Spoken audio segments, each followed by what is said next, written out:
আজকে আমাদের বাংলাদেশের অনেক মুসলমান ইসলামকে বাহির থেকে দেখতেছে, যার কারণে তারা বলতেছে রাজনীতির সাথে ইসলামের কোনো সম্পর্ক নেই।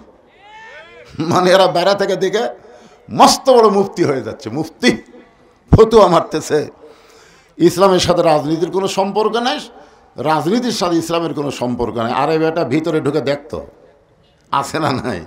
কোরআনে রাজত্ব নামে একটা সূরাই আছে, জোরে কোন আছে? হ্যাঁ। সম্রাট শাহজাহান একদিন নামাজের পরে আল্লাহর কাছে হাত তুলে কাঁদতেছে আর বলতেছে, ও বাদশার বাদশাহ, তোমার দরবারে আমি ফকির। তার মানে বাদশাকে আর শাহজাহান কি কথা কয় না? বাদশাহ মানে তো আমরা রাজা কই, রাজা বাদশাহ, যেরকম কথা ঠিক কি না? তাহলে বাদশার নীতি হলো রাজনীতি, আর শাহজাহান ফকিরের নীতি হলো ফকরা নীতি। আপনি বলতে পারেন ইসলামের সাথে ফকরা নীতির কোনো সম্পর্ক নাই, এ কথা বলতে পারেন, কিন্তু রাজনীতির সম্পর্ক নাই। আপনি যদি বলেন সব পথের মধ্যে রাজপথ হলো বড় পথ, সব হাঁসের মধ্যে রাজহাঁস হলো বড় হাঁস, সব নীতির মধ্যে রাজনীতি হলো বড় নীতি, আর মানুষ বলে রাজনীতির সাথে ইসলামের সম্পর্ক নাই, এরা ভিতরে ঢোকেনি, এরা বেড়া থেকে। নাস্তিকেরা প্রশ্ন করেছে 6টা, ধরে বলেন কয়টা?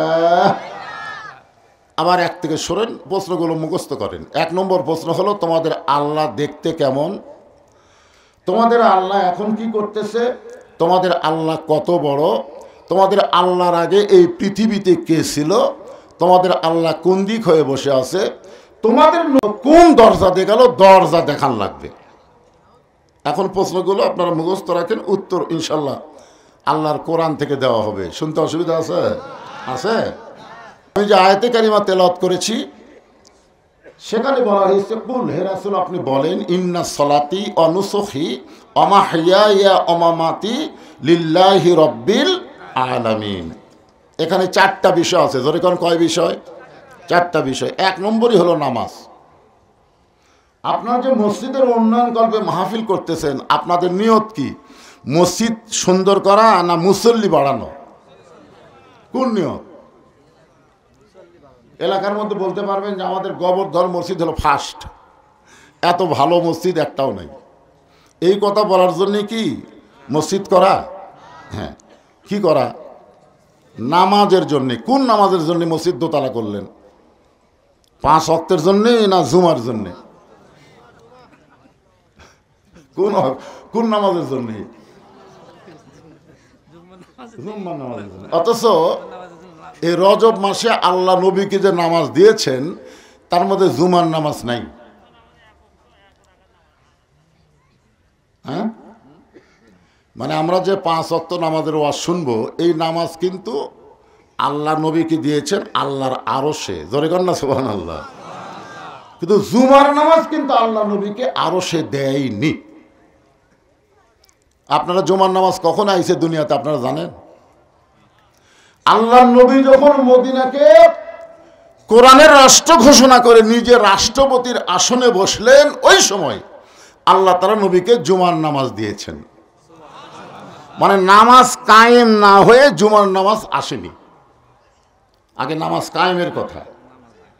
কারণ যেখানে কোরআনে নামাজের কথা আছে, কোনো জায়গায় আল্লাহ বলেনি যে তোমরা নামাজ পড়ো। প্রত্যেকটা জায়গায় আল্লাহ বলেছেন, শুরুতেই আপনারা দেখেন, শুরুতেই কোরআনের শুরুতে আল্লাহ বলতেছেন, আল্লাযীনা ইউমিনুনা বিল গায়বি ওয়া ইউকিমুনাস সালাত। কি বলতেছে? নামাজ কি করো? পড়ো। ওয়া ইউকিমুনাস সালাত মানে কি? নামাজ পড়ো, নামাজ কায়েম করো। এরপরও আরো 81 জায়গায়, সর্বসাকুল্যে 82 জায়গায়, প্রত্যেকটা জায়গায় আল্লাহ নামাজ কায়েমের কথা বলেছেন। এক জায়গায় আল্লাহ বলেনি ইকরাউস সালাত, নামাজ পড়ো, এ কথা আল্লাহ বলেনি। তাহলে নামাজ কায়েম করা মানে আপনারা কি বুঝতেছেন? কায়েম করা মানে কি? এই যে আমার আগে কাতুলি ভাই ওয়াজ করে গেল, ইন্নাস সালাতা তানহা আনিল ফাহশাই ওয়াল মুনকার। একমাত্র নামাজই পারে মানুষকে যাবতীয় বেহুদা খারাপি কাজ থেকে হেফাজত করতে। জোরে কারণ সুবহানাল্লাহ। আমাদের প্রত্যেকটা যুবক ছেলের হাতে একটা করে মোবাইল আছে না নাই? আচ্ছা, এই মোবাইল পায়ে এরা কি ভালো আছে না খারাপ হচ্ছে? ভালো হচ্ছে?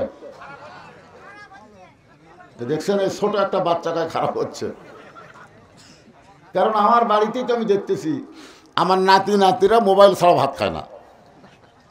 যখন ভাত দেয় খালি কান্দে, ভাত দেখাই ভয় করে, পরে মোবাইল চালু করে দেখে গপ গপ করে খায়।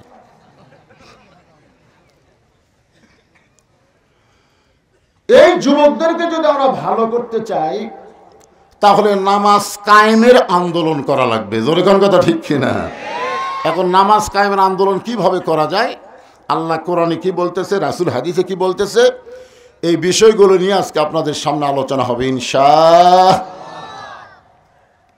নবুয়তের 10ম বৎসরে, কত বছর? 10ম। আমাদের নবী তো দুনিয়াতে আসার আগেই নবী। এই নিয়ে কিন্তু ফিতনাও আছে, আছে না নাই? একজন বলেছে যে 40 বছরে আল্লাহ নবীকে নবী হিসাবে ঘোষণা করেছে, তার আগে তিনি নবী ছিলেন না। এই কথা বলার পিছনে কিন্তু বহু ফতোয়া হয়ে গেছে। আমি নতুন করে আর ফিতনা বাজাতে চাচ্ছি না, কারণ ফিতনা মারাত্মক। আমাদের সমাজের মধ্যে ফিতনা ছড়ায় দেওয়ার কিছু শয়তান আছে, জোরে কোন আছে না নাই? হ্যাঁ, আল ফিতনা তো আসাদ্দু মিনাল কতল। ফিতনা হচ্ছে কতলের চাইতে মারাত্মক পাপ। আল ফিতনা তো আসাদ্দু মিনাল জিনা, আর এক জায়গায় জিনার কথা বলা হয়েছে। তো এখানে কোনো ফিতনা না। আমরা সবাই বিশ্বাস করব কারা কারা নবী হবে দুনিয়া তৈরির আগেই আল্লাহ কিন্তু জানে। জোরে কোন কথা ঠিক কিনা? তাহলে আমাদের নবী যে নবী হবেন এটা আল্লাহ জানি কি জানে না? কিন্তু দুনিয়াবাসীর কাছে প্রকাশ করেছে 40 বছর পরে। এই নবুয়তের 10ম বৎসর, অর্থাৎ 10 বছর নবী হয়ে গেছেন। তারপরে আল্লাহ তাআলা নবীকে আরশে নিয়ে গেলেন। নবুয়তের 10ম বৎসর, কত বছর? 10ম। আল্লাহ নবী 5 ওয়াক্ত নামাজ নিয়ে দুনিয়াতে চলে আসলেন। 5 ওয়াক্ত নামাজ নিয়ে কোথায় আসলেন? দুনিয়াতে আসলেন। এক সময় আল্লাহ তাআলা আমাদের নবীকে জান্নাত দেখার তৌফিক দিয়েছিলেন। সুবহানাল্লাহ বলেন। নবী যখন জান্নাত দেখলেন, আপনার বলেন তো ভিতরে থেকে দেখলেন না বাইরে থেকে দেখলেন? আল্লাহ আমাদের নবীকে জান্নাতের ভিতরে ঢোকার তৌফিক দিলেন। নবী যখন জান্নাত দেখতেছেন, নবীর চোখ দিয়ে দর দর করে পানি পড়তেছে, আর মুখটা মুচকি মুচকি হাসতেছে। জোরে কোন সুবহানাল্লাহ। নবীর সঙ্গে একজন ফেরেশতা ছিল, নাম হলো জিবরাইল। জোরে বলেন, নাম কি? ফেরেশতা জিবরাইল বলেন, হে রাসূলুল্লাহ, আপনি যদি জান্নাত থেকে বের না হন, আল্লাহ আপনাকে জান্নাত থেকে বের করে দিবে না। কারণ জান্নাতের শর্ত হলো সালামুন আলাইকুম তিবতুম ফাদখুলুহা খালিদিন। কেউ যদি একবার জান্নাতে প্রবেশ করে, আল্লাহ বলেছেন খালিদিন, চিরস্থায়ীভাবে সে জান্নাতে থাকবে। আপনি যদি বের না হন, আল্লাহ আপনাকে জান্নাত থেকে বের করে দিবে না। সঙ্গে সঙ্গে নবী এত গরম হলেন, চিৎকার করে বললেন, জিবরাইল, যেই কথা একবার বলেছো এই কথার দ্বিতীয়বার বলো না। আমি নবী আমার জন্যে না, আমি নবী হলাম আমার উম্মতের জন্যে। তুমি কি মনে করো জিবরাইল, আমার উম্মতগুলো দুনিয়া থুই আসা আমি নবী জান্নাতে আরাম করব, এমন নবী আমি নই। জিবরাইল বলে, হুজুর তাহলে কি খবর? রাসূল বলেন, খবর হলো আল্লাহ যদি আমাকে বলতো জান্নাতে থাকেন, তাহলে আমি ঢুকতামই না। আমি সেই নবী, যেদিন আমার সমস্ত উম্মতকে আল্লাহ জান্নাত দিবে, সেই দিন আমি নবী থাকার জন্য জান্নাতে ঢুকবো। মানে আমার উম্মত ছাড়া আমি নবী জান্নাতে ঢুকবো না। খুশি না বেজার? হ্যাঁ, আলহামদুলিল্লাহ। এই নবী শুধু আমাদের নবী না, আমাদের কি এই যে দরুদের মধ্যে আপনার কি বললেন, আল্লাহুম্মা সাল্লি আলা সাইয়্যিদিনা। সাইয়্যিদিনা শব্দের অর্থ কি? কথা কয় না, নেতা বারে। জোরে কন, নবী আমাদের কি শুধু নবী না, আমাদের বাংলাদেশে কিছু মুসলমান শুধু নবী মনে করে, নেতা হিসাবে অন্য একজন মানুষের পিছনে ঘুরঘুর করে। নবীর প্রতি দরুদ পড়ে, নবীর সালাম করে মসজিদের ভিতরে, কিন্তু নবীর সমাজ গড়ার কাজে অনেকের দ্বন্দ্ব মনে বাজে। মনে করে নবী থাকবে মসজিদে, নবী থাকবে মাদ্রাসায়, নবী কেন বাহিরে থাকবে? এরকম মনে করছিল আবু জেহেল, যে আপনি ঘরের মধ্যে কোরআন তেলাওয়াত করেন, আমরা বাইরে থেকে খালি কোরআন তেলাওয়াত শুনবো, আপনি যা চাবেন বিনিময়ে তাই পাবেন, তাই পাবেন। আপনি যদি বলেন যে একটা সুন্দরী যুবতী বউ চাই, আমরা সাপ্লাই দেব। যদি আপনি বলেন ভালো ভালো খাবার, আপনার ঘরের মধ্যে এসে হাজির হবে। যদি 4 মক্কার সবচেয়ে ধনী হতে, টাকা পয়সা হাদিয়া দিয়ে আপনার ঘর ভরে দিব। এত কিছু দিবার পরেও রাসূল বললেন, যেগুলো আপনারা দিবার পারবেন না সেটাও যদি দেন, আসমানের চন্দ্র সূর্য যদি আমার 2 হাতে তুলে দেন, এক মুহূর্তের জন্য আল কোরআনের আলো ঘরের মধ্যে জ্বলবে না, বিশ্বের সব জায়গায় কোরআনের আলো জ্বালাতে হবে। জোরে কোন কথা ঠিক কি না? আল কোরআনের আলো, এটা আবু জেহেলের হলো না। সংসদের কথা শুনলো ওই সাফায়ের হারুন খেপে যাচ্ছে, দরকার নাই। আমরা বলবো আল কোরআনের আলো সব জায়গায় জ্বালো। আপনার বন্ধু সব জায়গার মধ্যে সংসদ আছে না নাই? আছে।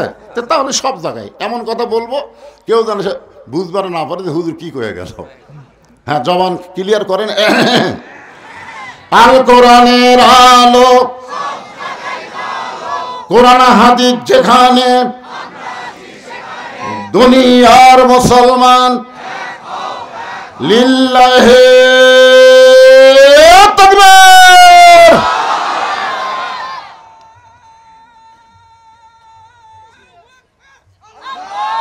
কেরে এত কয়ালিপ টান লইরা, মাশাআল্লাহ। শোনেন, গত বছর মাগরিবটা ওয়াজ করছিলাম, তো আজকে দেরি হয়ে গেছে। আমি আইসি অনেক আগে, কিন্তু তুলে দিলে দেরি করে, আগে আপনাকে চেতন করে তারপর ওয়াজ করা লাগবে, বোঝেন না ভাই? যান তকবীর দিতে আপনাকে সমস্যা আছে, কিন্তু তাই বলে অত টানে দিয়ে না বাজান, ওটা একটা 8 আলিফ টান হয়ে গেছে।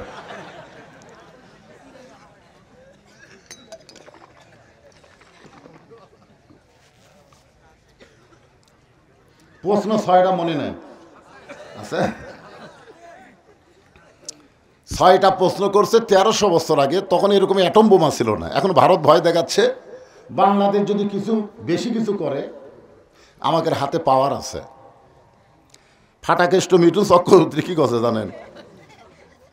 ওর বাড়ি কিন্তু বাংলাদেশি, কিন্তু ভারতের যা খুব মরদ হয়ে গেছে। তো বলতেছে আমরা যদি ভারত ইচ্ছা করি বাংলাদেশকে দখল করতে আমাদের 15 দিনও লাগবে না।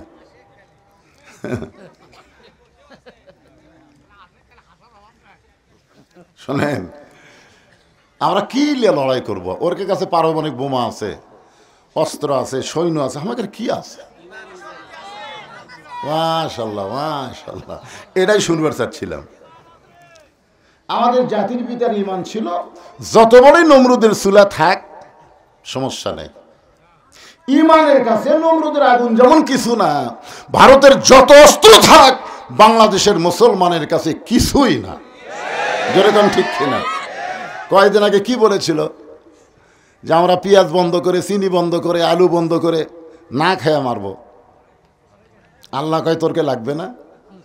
বাংলাদেশ যে উর্বর ভূমি আগে হচ্ছিল মন বিঘাকে 80 মন, এবার হচ্ছে 145 মন। শিবগঞ্জ আমার শ্বশুর বাড়ি, কয় হুজুর আলু জীবনে এরকম হয় আমরা দেখিনি, খালি মাটি টানতে দেখি আলু, ভিতরে একটাও মাটি, সব আলু খেয়ে বড় হয়ে গেছে।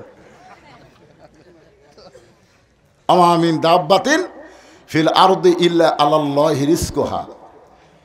এরপরে আল্লাহ বলেছেন ফালিয়াবুদু রব্ব হাযাল বাইত আল্লাযী আত'আমাহুম মিন জু'ইন ওয়া আমানাহুম মিন খাউফ।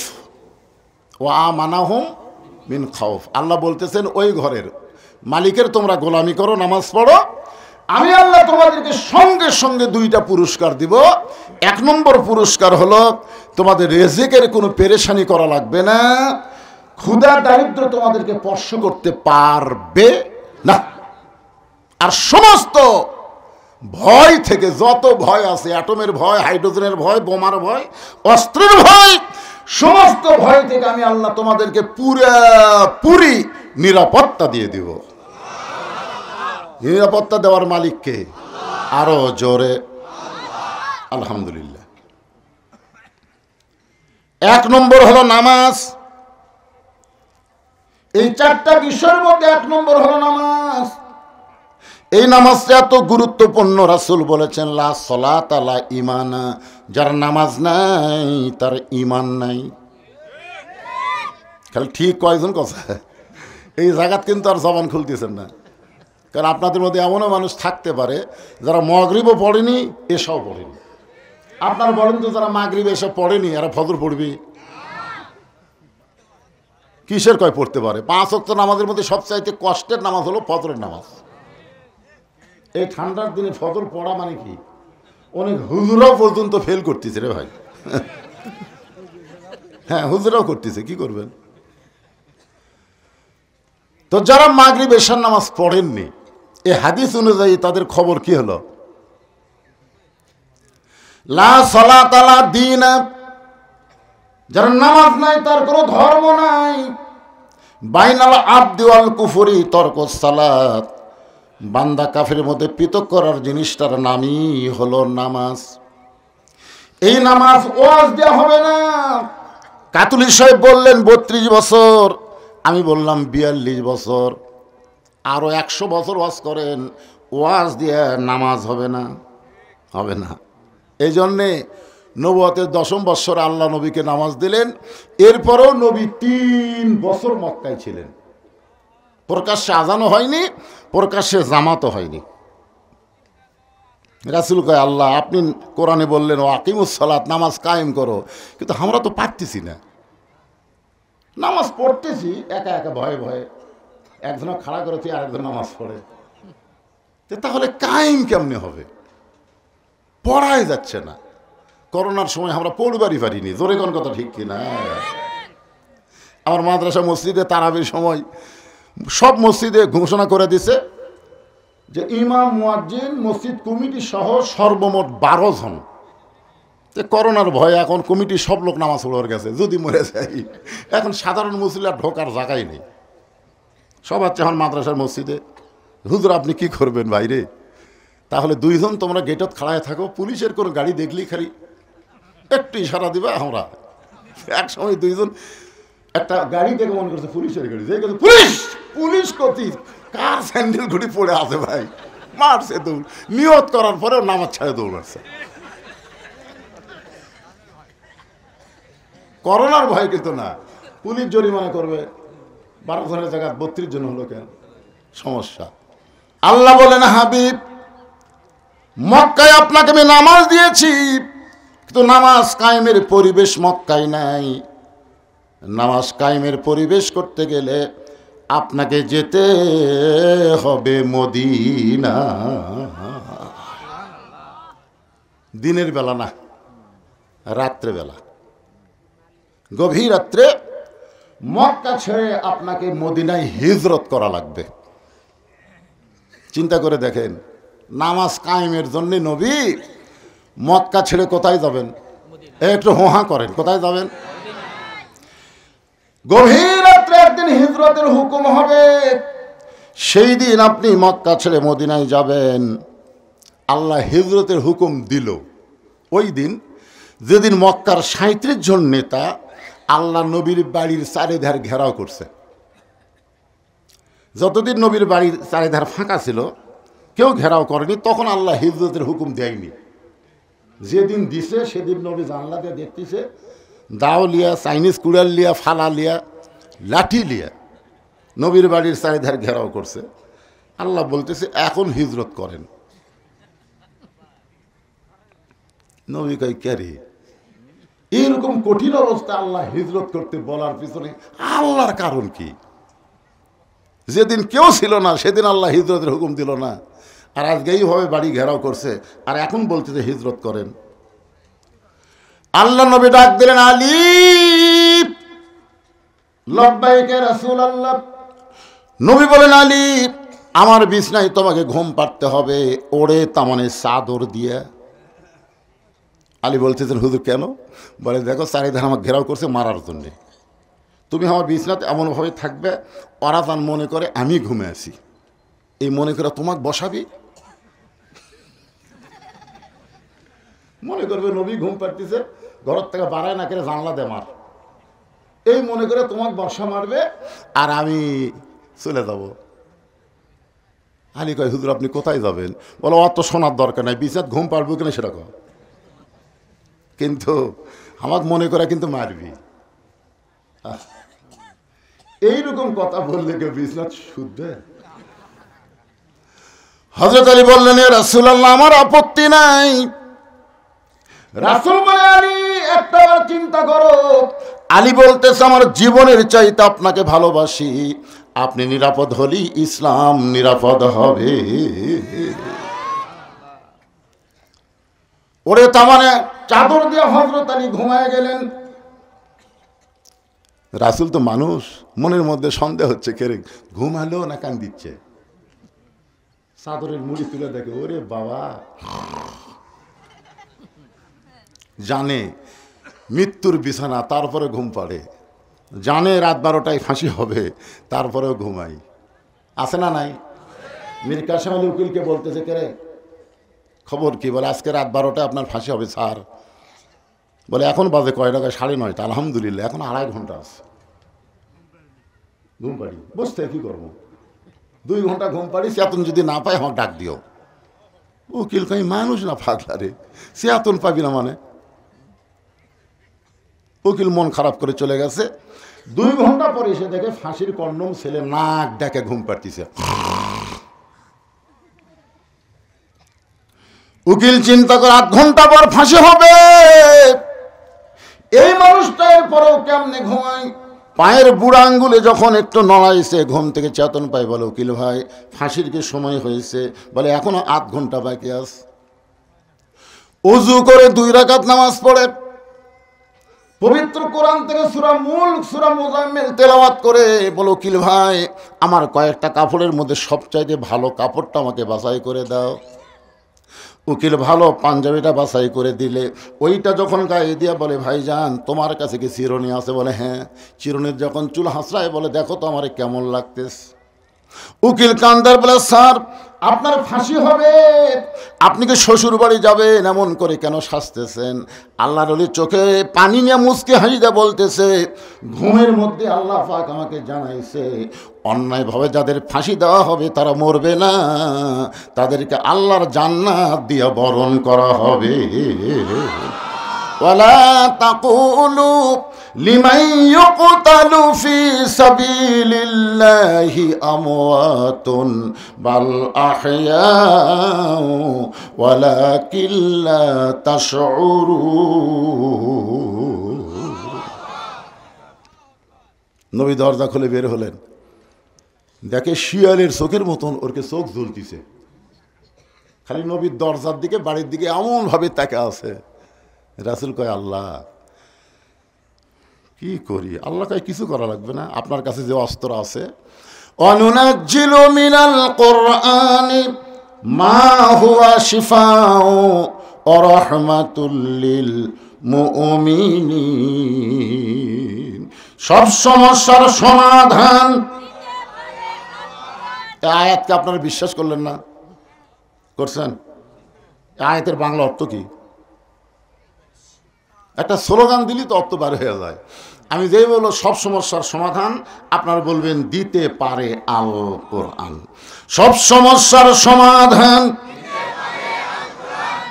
কোরআনের 3টা আয়াত এক মুষ্টি বালুর মধ্যে পড়ে। রাসূলকে আল্লাহ বললেন উপর দিকে ফিকায়া দেন। রাসূল যখন বালু নিক্ষেপ করে, ওই বালুটা আল্লাহ 37 জন্য তার চোখে সমানভাবে ঢুকিয়ে দিছে। ওর হাতে যে লাঠি আছিল, রাম দেওয়া ছিল, বর্ষা ছিল, সব ফেলা দিয়া খালি। রাসূল কয়, আল্লাহ ওরকে অস্ত্র দিয়ে ওরকে এখন বসান যায়। মানে কোনো দিকে খেয়াল নেই, চোখ ডলতি তার খেয়াল আছে। আল্লাহ বলেন আজকে মারের দিন না, সময় মতো মার হবে 24 সালের 5ই আগস্টে। ধরে ঘর কথা ঠিক, আজকে মারের দিন না, 15.5 বছর একটু ধৈর্য ধরা লাগবে। ধরে কথা কর না কেন রে ভাই, মার কি সব সময় তাই? যান আজকে যে হুকুম আছে সেটা করেন। গভীর রাত্রে নবী চুপি চুপি আবু বকরের বাড়ির দরজায়, নেতা যেমন কর্মীও তেমন, ধরে গান সুবহানাল্লাহ, আস্তে করে ঠোকা মারলি দরজা খুলে গেল। নবী চমকে গে বলে, আবু বকর এই গভীর রাত্রে তোমার দরজায় আসতেছি, তুমি কি জানতে নাকি? বলে হুজুর 6 মাস আগে আপনি বলেছিলেন একদিন গভীর রাত্রে মক্কা ছেড়ে মদিনায় হিজরত করা হবে, আমাকে সঙ্গে করে যাবেন। সেদিন থেকে আজ পর্যন্ত কোনো রাত্রিবেলা ঘুমাইনি, বরং সারা রাত আমি দরজায় দাঁড়িয়ে থাকি। রাসূল বললেন চলো যাই। আবু বকর সাথে সাথে রওনা দেয়। আল্লাহ রাসূল বলেন, আবু বকর একটা বার কি বাড়ির মধ্যে ঢুকবে না? বিবি বাচ্চার কাছে কি একটাকার বলবো না? আবু বকর বলি, রাসূলুল্লাহ আমি সিদ্ধান্ত নিয়েছি। চলতে পথে 2 দিন থামিলাম, একজনারও দেখা না পাইলাম। ও আমার সাদের মালা যায় রে ছিঁড়ে, রইব না আর বেশি দিন তোদের মাজারে। এই গানটা কিন্তু হাসিনা কছে, জানেন আপনারা? যখন বিমানত চড়ে পলে যাচ্ছে, কিছুদিন আগে কিন্তু বেগম খালেদা জিয়াও বিমানত চড়িছে, চড়েনি ভাইজান? দেখেন তো চড়ার একটা মোশান কি। আসলে এই মানুষটাকে হাসিনা খুব অপমান করছে, যার 2টি এতিম সন্তানকে লালন পালন করছে, আর সেই মহিলাকে এতিমের আত্মসাতের একটা মিথ্যা কেস দিয়ে অন্যায়ভাবে 5 বছর জেল দিল, আপিল করলো 10 বছর হয়ে গেল। আপনি কোন তো আপিল করার পরে সাজা বাড়ে না কমে? হায় হায় হাসিনা, তোর দুঃখে বাঁচি না রে, কি কামটা করলো। কতবার তার কাছে অসুস্থ হয়েছে, বিদেশে চিকিৎসা করার একটা আবেদন করলো, একটাই কথা বলে, আইনে কোনো ফকর নেই, আইনে কোনো ফাঁক নেই। আল্লাহকে আইন কাক পাই, আমি আল্লাহ দেখাবো। তোর কোন কথা ঠিক কিনা? হাসিনা তোমার পলানোর ভিডিও আমরা দেখছি, শেখ রেহানা খালি মাটির দিকে মাথা করে হাঁটছে, আর হাসিনা খালি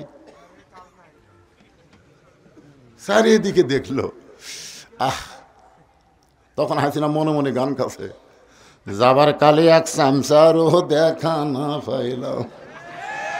যে চামচারা সংসদের মধ্যে হাসিনাকে হজরত বানাছে, ধরে কোন কি বলা, কি চামচারে, যাই যত বেশি চামচামি করবে তাকে তত বড় পদ দেয় হাসিনা। ধরে কোন কথা ঠিক কিনা? হজরত বলা শামীম হোসেন কোথায়?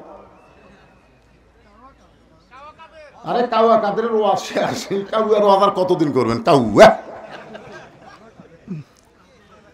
এ বাবা, এই যে মুরব্বী কি করতেছেন, লোকজন ওইদিকে তাকায়, বোঝেন না? গত বছর মাগরিবটা ওয়াজ করছি 2 ঘন্টা, একে মন ভরেনি। এবার আবার রাত্রে দাওয়াত দিয়েছে, আজকে চলতে থাকবি, দেখি কতক্ষণ হয়। না না, ওটা বসার চান্স আছেন নাকি? 6টা প্রশ্ন খালি খেয়াল থবেন, কোরআন থেকে উত্তর হবে। তোমরা কাফেরেরা নাস্তিকেরা যা বলবা তাই। আল্লাহ শুধু আমাদের আল্লাহ না, আল্লাহর কোরআন আমাদেরকে দিয়েছে উচিত জবাব দেওয়ার জন্য। জোরে কোন কথা ঠিক কিনা? তোমরা বলো ইসলামের সাথে রাজনীতির সম্পর্ক নাই, আজ তোর বাপক দেখামো, দেখা যা আছে না নাই। হ্যাঁ, এই যে মিডিয়ার মাধ্যমে গোটা পৃথিবী সয়লাভ হয়ে যাচ্ছে, মনে করতেছেন আমরাই কয়জন। এতে এইগুলোর মাধ্যমে আমেরিকার যারা আছে ওরাও দেখতেছে, ব্রিটেন ফ্রান্সে যারা বাংলাদেশে আছে ওরাও দেখতেছে। জোরে কোন ঠিক কিনা? এমনকি আমার ওয়াজ পর্যন্ত পিনাকি ভট্টাচার্য হিন্দু হয়েও দেখে। জোরে কোন কথা ঠিক কিনা? বানায়নি, ভিডিও বানায়নি, আজহারি আর আমাকে নিয়ে একটা ভিডিও বানাইছে। একটু মনোযোগ দিয়ে শুনবেন। আবু বকরকে বললেন চলো যাই, নবীর সঙ্গে রওনা দিলেন। মক্কা থেকে মদিনা হলো উত্তর দিকে, কিন্তু নবী চললেন পূর্ব দিকে। আবু বকর বলে, রাসূলুল্লাহ আল্লাহ যদি মদিনায় হিজরত করতে বলে তাহলে উত্তর দিকে যাওয়া লাগবে, আপনি পূর্ব দিকে কেন চলতেছেন? রাসূল বলে, আবু বকর, ওই যে একটা পাহাড় দেখতেছো, ওই পাহাড়ের উপরে একটা গর্ত আছে, এই গর্তের ভিতরে আমাদেরকে আত্মগোপন করা লাগবে। আত্মগোপন মানে লুকালুকি। আলুর বাড়ি থাকেননি? আপনি বিএমপি করবেন, আপনি জামাত করবেন, আপনি ইসলামী আন্দোলন করবেন, আর আপনি বাড়ির বউ চললে আরামে ঘুম পাড়বেন। সিরাজগঞ্জের রোডে থাকতেই আমার বউ মোবাইল করে বললো, খবর কি? আমি বললাম রোডে। কয় বাড়িতে আসেন না? সন্ধ্যার পর থেকে পুলিশ খালি ঘুরতেছে, আজকে কিন্তু সাইজ করবে। আমি শ্বশুরকে বললাম, আব্বা দান। না বাবা, আমার একটু আসা চলবে না। আমি চিন্তা করলাম কাক কল দিই, আর বন্ধু বান্ধব 3-4 জনকে দিলাম। কয়ে ভাই আপনি দাগি ভাই, আপনাকে জায়গা দেওয়া না। তখন বললাম গাড়ি 1 কিলো ফাঁকে থুয়ে আলুর বাগুড়ির মধ্যে কম্বল পাড়া। কি লুকালুকি রাসূলের সুন্নাত, জোরে কোন সুবহানাল্লাহ। আরে এই সুন্নাত যারা পালন করেননি এরা পালন করেন। আপনি এমন একটা দল করেন শয়তান যেন আপনাকে খোঁজে, জোরে কোন কথা ঠিক কি না? কেউ যদি বলে আমার কোনো টেনশন নাই, আমি দিনে খাই রাতে ঘুমাই, তুই শয়তানের দল করিস, তোর টেনশন হবে কোত্থেকে? মাটি থেকে 5600 ফুট উপরে,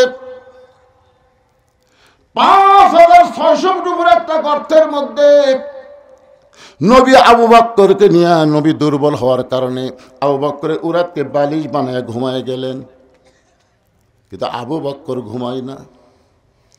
কিছুক্ষণ পরে দেখে গাড়ে সুরের গরমে নবীর কপাল ঘেমে মুক্তার দানার মতন ঘাম বের হয়ে গেছে। আবু বকরের বড় লোভ হলো, ওই ঘামটা যদি হাতের মধ্যে নিয়ে আমার চেহারার মধ্যে মালিশ করতে পারতাম, অন্তত বলতে পারতাম আল্লাহ আমাকে আযাব দেওয়ার আগে নবীর ঘামের কথা একটাবার চিন্তা করে। নবীর কপালের ঘাম নিয়ে যেই মাত্র চেহারার মধ্যে মালিশ করেছেন, 4 সূর্য গ্রহ তারা তারি নূরের ইশারা, নইলে যে অন্ধকারে ডুবিত এই তরণী। সবাই বলেন নবী মোর পরশমণি, নবী মোর সোনার খনি, নবী নাম ভাবে যেজন সেই তো দোজা হানের ধ্বনি। গর্তের মধ্যে লক্ষ্য করে দেখে বাম সাইডে একটু উপরে একটা ছিদ্র দেখতে পাই। আবু বকরের মনের মধ্যে বড় ভয় হলো, এই ছিদ্র দিয়ে যদি কিছু বের হয়ে আমার নবীকে কামড় দেয়। গর্তের মধ্যে মানুষ হলো 2 জন, জোরে কোন কয়জন? কিন্তু কিছু বের হয়ে শুধু নবীরে কামড়াবে। নবীর প্রেমে আবু বকর এমন ভাবে হাবুডুবু খাওয়া শুরু করেছে, আবু বকরের অস্তিত্ব ভুলে গিয়া 2 চোখ দিয়ে শুধু নবীর দিকে তাকায় আছে। শিশুকালে মইরা গেছে মা, গর্ভে থাকতে মরছে পিতা, নবী চোখে দেখলেন না। কে করিবে লালন পালন, কে দিবে সান্ত্বনা, এই দুনিয়ার বড় এতিম নবী ছিলেন একজনা। বাম পাখানা যখন ছিদ্রের মুখে লাগাই দিস, এমন সময় লিয়াবলুয়াকুম আইয়ুকুম আহসানু আমালা, জোরে কোন সুবহানাল্লাহ। পরীক্ষা হবে, সুন্দর আমলের পরীক্ষা হবে। আগামী ভোটে সুন্দর আমলের পরীক্ষা হবে। আমার ভোট আমি দিব, যাকে খুশি তাকে দিব, এই স্লোগান বাদ দিয়ে বলতে হবে আমার ভোট আমি দিব, দেখে শুনে বুঝিয়ে দিব। জোরে কোন কথা ঠিক কিনা? কোনো চোর, কোনো দুর্নীতিবাজ, কোনো বাটপারকে আমার ভোট দিয়ে আমি সংসদে পাঠাবো না। জোরে বলেন কথা ঠিক কিনা? আপনাকে আল্লাহ বিবেক দেয়নি? অনেক মানুষ জান্নাত যাওয়ার সময় আল্লাহ বলবে, রে তোকে তো জান্নাত দিবারই চাইছিলাম, কিন্তু এত রড সিমেন্ট তুই চুরি করছো। আল্লাহ আমি জীবনে কোনো ইলেকশন করিনি, নেতা হইনি, তা আমার আমল নামায় রড সিমেন্ট কেন? তুই যাক সিল মারছো ওই যে চুরি করছে। ইন্নাল্লাহা ইয়ামুরুকুম আন তুআদ্দুল আমানাতি ইলা আহলিহা ওয়া ইযা হাকামতুম বাইনান নাস আন তাহকুমু বিল আদল। জোরে কোন সুবহানাল্লাহ। একটু মনোযোগ দিয়ে শুনবেন। লিয়াবলুয়াকুম আইয়ুকুম আহসানু আমালা, আল্লাহ বলে বিষাক্ত সাপ, ওয়াজাতা পাহাড়ে ঘুরিস কেন?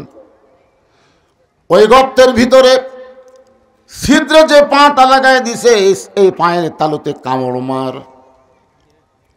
আল্লাহর হুকুমে একটা বিষাক্ত সাপ এসে বিষ মুখের মধ্যে নিয়ে আবু বকরের পায়ের তালুতে যখন কামড় বসায় দেয়, আবু বকর কান্দে বলে, সাপরে তুই মনে করছিস যে তোর বিষের যন্ত্রণায় আমি পা টান দিব?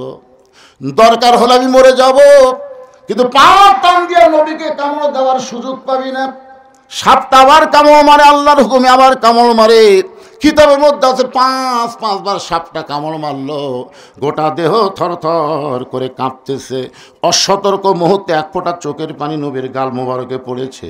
নবীর চোখ খুলে বলা, আবু বকর এরকম কান্দার পিছনে কারণ কি? বিয়ে বাচ্চার কথা মনে করে কি তুমি কাঁদতেছো? আবু বকর বলে, রাসূলুল্লাহ আপনি যখন ঘুমায় গেলেন ছিদ্রের মুখে পাটা লাগাইছি, কি যেন বারবার কামড় দেয়, টানতে দেখে বিষাক্ত স্বপ্ন। বলে, আবু বকর একবার কামড় দিলে আমার ঘুম থেকে চেতন করতে পারে, তা কিন্তু ঘুম থেকে চেতন না করে এতবার কেন সাপের কামড় তুমি হজম করলাম? আবু বকর বলে, রাসূলুল্লাহ আমার জীবনের চাইতে আপনার ঘুমের দাম বেশি। আমি মরে যাব, কিন্তু ঘুম থেকে চেতন করার বেয়াদবি আমি সহ্য করব না। এটা গায়ে সুরের সামান্য কাহিনী কইলাম। রাত শেষ। আবু জেহেল কয়, যে পওরা দিলাম রে, এ তো বাড়াবার পারেনি। আবু সুফিয়ান বলে, নেতা তাহলে আজকের মতো ফেরত যাই।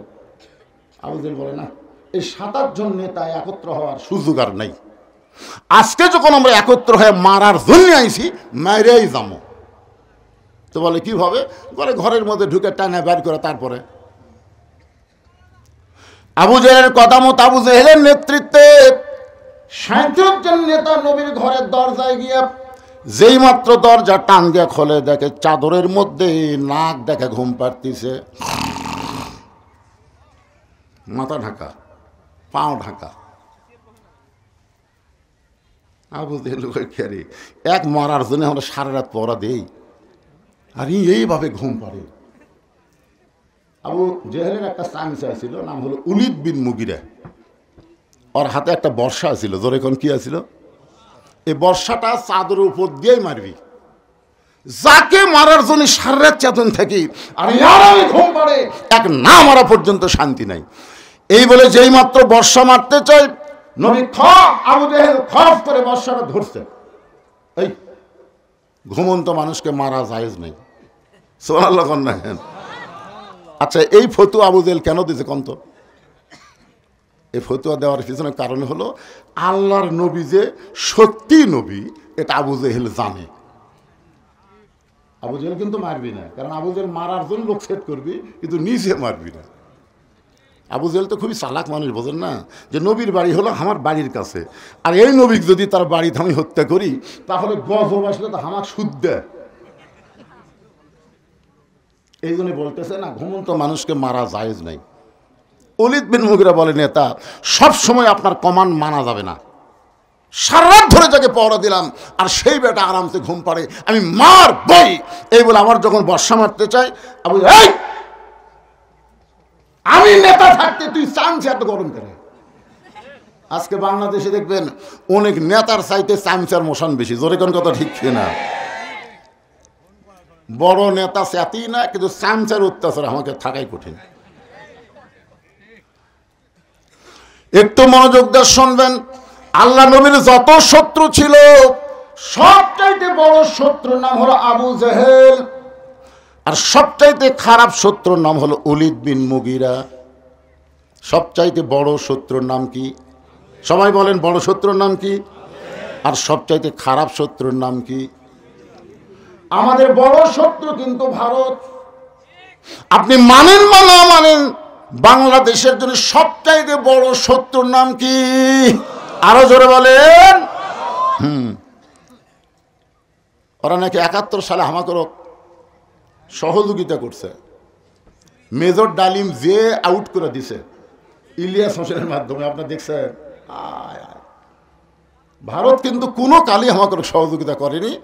ওরা আমাদেরকে অঙ্গরাজ্য বানানোর একটা চেষ্টা করেছে, ওর বাপের মাধ্যমে, তার মেয়ের মাধ্যমে। জোরে কোন কথা ঠিক কিনা? বাংলাদেশকে যদি অঙ্গরাজ্য বানাবার চাই, এইটা হল ওলীদ বিন মুগীরার চাইতেও খারাপ। জোরে কোন কথা ঠিক কিনা? একটু মনোযোগ দিবেন। ওলীদ বিন মুগীরা নবীর সবচাইতে খারাপ শত্রু। আল্লাহর নবী যখন সাহাবীদের নিয়ে কথাবার্তা বলতেছিলেন, এমন সময় ওলীদ বিন মুগীরা সাইড থেকে চিল্লায় বলে, এই মুসলমানের নবী, আপনি যদি এতই ভালো হবেন তাহলে জন্মের আগে আপনার বাপ মরল কেন? আপনার বলেন তো, জন্মের আগে যে নবীর বাপ মরেছে এটা কি নবীর দোষ? কেউ যদি বলে হুজুর আপনি যদি এতই ভালো ওয়াজ করেন তাহলে আপনি এত কালো হলেন কেন? আপনি বলেন তো, কালো হওয়া কি আমার দোষ? কথা কন না কেন রে ভাই? যেই বলছে আপনি যদি এতই ভালো মানুষ হবেন, ভালো নবী হবেন, তাহলে জন্মের আগে আপনার বাপ বলল কেন? সঙ্গে সঙ্গে নবীর চোখ দিয়ে দর দর করে পানি পড়তেছে। আল্লাহ বলে, নবী গ, যে আপনাকে এমন কটাক্ষ করলো, আপনার চোখের মধ্যে পানি বের করে দিল, আপনি কি তারা চিনেন? রাসূল বলে, আল্লাহ চিনব না কেন? সে হলো মুগীরের বেটা ওলীদ। আল্লাহ বলতেছে, দুনিয়ার সবাই যেন মুগীরের বেটা ওলীদ, কিন্তু আমি আল্লাহ আপনাকে প্রকাশ করে দিলাম, উতুল্লিম বাদা জালিকা জানিম, সে মুগীরের বেটা ওলীদ না, সে হলো জারদ সন্তান। একমাত্র অবৈধ সন্তান যারা রাসূলের বিরুদ্ধে কথা বলবে তারা। জোরে জোরে কথা ঠিক কিনা? বৈধ মায়ের সন্তান আলেম ওলামার বিরুদ্ধে কথা বলতে পারে না। জোরে জোরে কথা ঠিক কিনা? এখন হয়তো বললেন হুজুর রাসূলের বিরুদ্ধে বলুক, আলেম ওলামা নিয়ে আইছেন কেন? আলেম ওলামা কে? আল ওলামা ওয়ারাসাতুল আম্বিয়া। আমার এলাকার এক আওয়ামী লীগ বলতেছে, ভাই আসলে আল্লামা সাইদি হুজুর আল্লাহর ওলি। আমি বললাম, এত বছর পরে বলতেছিস কেন? তখন বলতেছে, হুজুর সাহস পাইনি হুজুর। তখন সাহস পাইনি, এখন বলতেছে। আমার এলাকার অনেক হিন্দু মাঝে মধ্যে আমার কাছে আসে, হুজুর আমরা আপনার দল কর্ম। আমি বললাম, কে রে পাগলা, তুই হিন্দু মানুষ আমার দল করবি কেন? হুজুর আমরা হিসাব করে দেখলাম, এই কোরআন নিয়ে যারা রাজনীতি করে তাদের মতন ভালো মানুষ বাংলাদেশে নেই। একটা হিন্দু পর্যন্ত বলতেছে, আর একটা আওয়ামী লীগ বলতেছে সাইদি হুজুর আল্লাহর ওলি। এর লক্ষণ কিন্তু খারাপ না, কি বলেন? আরে যেটাই করছে তো ভাই রে, কিসের বাঁচা পাগলা? এ আমাকে লাভ হচ্ছে না, কোন লাভ হচ্ছে না? আল্লাহর বান্দার একটু মনোযোগ দিয়ে শুনবেন। ওলীদ বিন মুগীরা হলো উতুল্লিম বাদা যালিকা জানিম। এই কথা শুধুমাত্র নবী জানে, দুনিয়ার কেউ জানে? নবীরে কে জানাইছে? আরো জোরে। কয়েকদিন পরে নবী সাহাবীদের নিয়ে যখন গল্প করবে, ঠিক ওই সময় ওলীদ বিন মুগীরা এসে দাঁড়াইছে। নবী জানে আজকেও তো তার কামই হচ্ছে নবীর বিরুদ্ধে বলা। নবীর বিরুদ্ধে কিছু বলার আগে নবী বললেন, উতুল্লিম বাদা যালিকা জানিম। ওলীদ বিন মুগীরা মারছে দৌড়, এক দৌড়ে গেল মায়ের কাছে। ধরে বলেন কার কাছে? সন্তান কেমন এটা কেউ না জানলেও কিন্তু তার মা জানে। যে সন্তান কোরআনের মাহফিলে বসে কিছুক্ষণ বসার পরে লাফদা ওঠে, আবার বাইরে গিয়া ঘরে, আবার কিছুক্ষণ বসে আবার ওঠে, আবার ঘরে। আবার দেখবেন কিছু সন্তান বসেই না, ওরা মাহফিলের বাইরে ঘুর ঘুর করে। জোরে কোন কথা ঠিক কিনা? এই সন্তান কেন এমন হলো? যদি জানবার চান তার মায়ের কাছে যান, জোর করে ধরলে অবশ্যই বলবে, এই সন্তান যখন পেটে ছিল আমি পেটত নিয়ে গোটা পাড়া ঘুর ঘুর করছি, পেটের মধ্যেই ওর ঘূর্ণি ব্যারাম হচ্ছে, বাইরে আইসা কোনো জায়গায় ঠিক মতো থাকবার পারে না। আর সন্তান যদি সিজার করা হয়, জন্মের আগে জন্ম হওয়ার কারণে ওই সন্তান সবসময় অস্থির থাকে। জোরে কোন ঠিক কিনা? অস্থির বোঝেন না? 2 দিন আগে জন্ম হচ্ছে, ঘুমের মধ্যে বাইর করে কাকের বাঁচা না মরারে, তখন পাও ধরে এরকম একটা ঘুরান দেয়, ওর মাথার ঝাঁকি লাগায় করে কান্দে ওঠে। ওই যে মাথার ঝাঁকি খাসে ভাই, ওই ঝাঁকিতে ওই মোবাইল ছাড়া ভাত খায় না, ওই মোবাইল ছাড়া কান্না থামে না। জোরে কোন কথা ঠিক কিনা?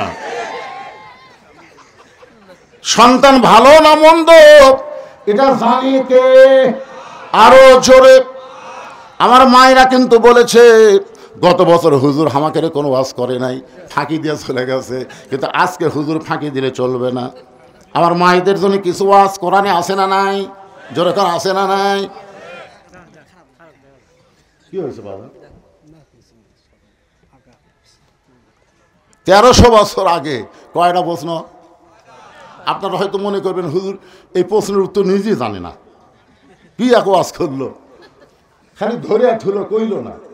তো এই প্রশ্নের উত্তর আগে আমার মা বোনদের কিছু ওয়াজও করা লাগবে, যেরকম ঠিক কিনা? কারণ আমার মা যদি ভালো হয়, বউ যদি ভালো হয়, আগামীতে যে সন্তানগুলো দুনিয়াতে আসবে, এই সন্তানগুলো জন্মের সাথে সাথেই ইসলামী আন্দোলনের কর্মী হবে, যেরকম কথা ঠিক কিনা? ভালো সন্তান কোনোদিন আগডুম বাগডুম ঘোড়াডুম সাজা এই শিক্ষা হাতত নেবে না। ওরা কোরআনকে একমাত্র শিক্ষা এবং চরিত্র উন্নতির শিক্ষা, নৈতিকতার শিক্ষা হিসাবে গ্রহণ করবে, যেরকম ঠিক কিনা? ইকরা পড়ো বিইসমি রাব্বিকাল্লাযী খালাক, যে আল্লাহ তোমাকে সৃষ্টি করেছেন। আমাদের স্রষ্টার নাম কি? সে আল্লাহর নামে আমাদের শিক্ষা গ্রহণ করা লাগবে। একটু মনোযোগ দিয়ে কথাগুলো শুনবেন। সমস্ত মুসলমানের কাছে নাস্তিকেরা 6টা প্রশ্ন ছুড়ে দিয়েছে। মুসলমান আলেমেরা প্রশ্নের সামনে পড়ে নাস্তানাবুদ করি, আল্লাহ দেখতে কেমন? আমরা তো দেখিনি, তাহলে বলবো কেমন? আল্লাহ কোন জায়গায় আছে?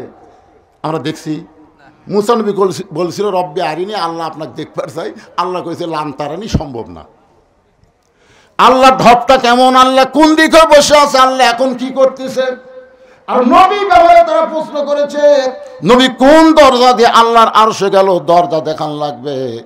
সমস্ত আলেমেরা প্রশ্নের সামনে যখন নাস্তানাবুদ, মুহররম মাসের 10 তারিখে বিশাল একটা কনফারেন্স, বিশাল একটা মিটিং করা হলো। সেই মিটিংয়ের মধ্যে খ্রিস্টানদের পাদ্রী এবং নাস্তিকদের ধ্বজাধারী ঘোষণা করে দিল, এই 6টা প্রশ্নের উত্তর যদি মুসলমান দিবার পারে, তাহলে আমরা সব নাস্তিক মুসলমান হয়ে যাব। আর যদি দিবার না পারে, তাহলে আমরা বলবো ইসলাম হলো একটা ভুয়া ধর্ম। আপনার বলেন তো, ইসলাম কি ভুয়া? আল্লাহ কোরআনে বলেছেন, ওমাইয়াবতাগি গায়রাল ইসলাম দীনান ফালাই ইউকবালা মিনহু। এই আয়াতের বাংলা অর্থ হলো, ইসলাম ছাড়া অন্য কোন জীবন ব্যবস্থাকে ধর্ম হিসাবে কেউ যদি গ্রহণ করে, লা ইউকবালা মিনহু, আল্লাহ বলেছেন সেইটা কখনোই কবুল করা হবে না।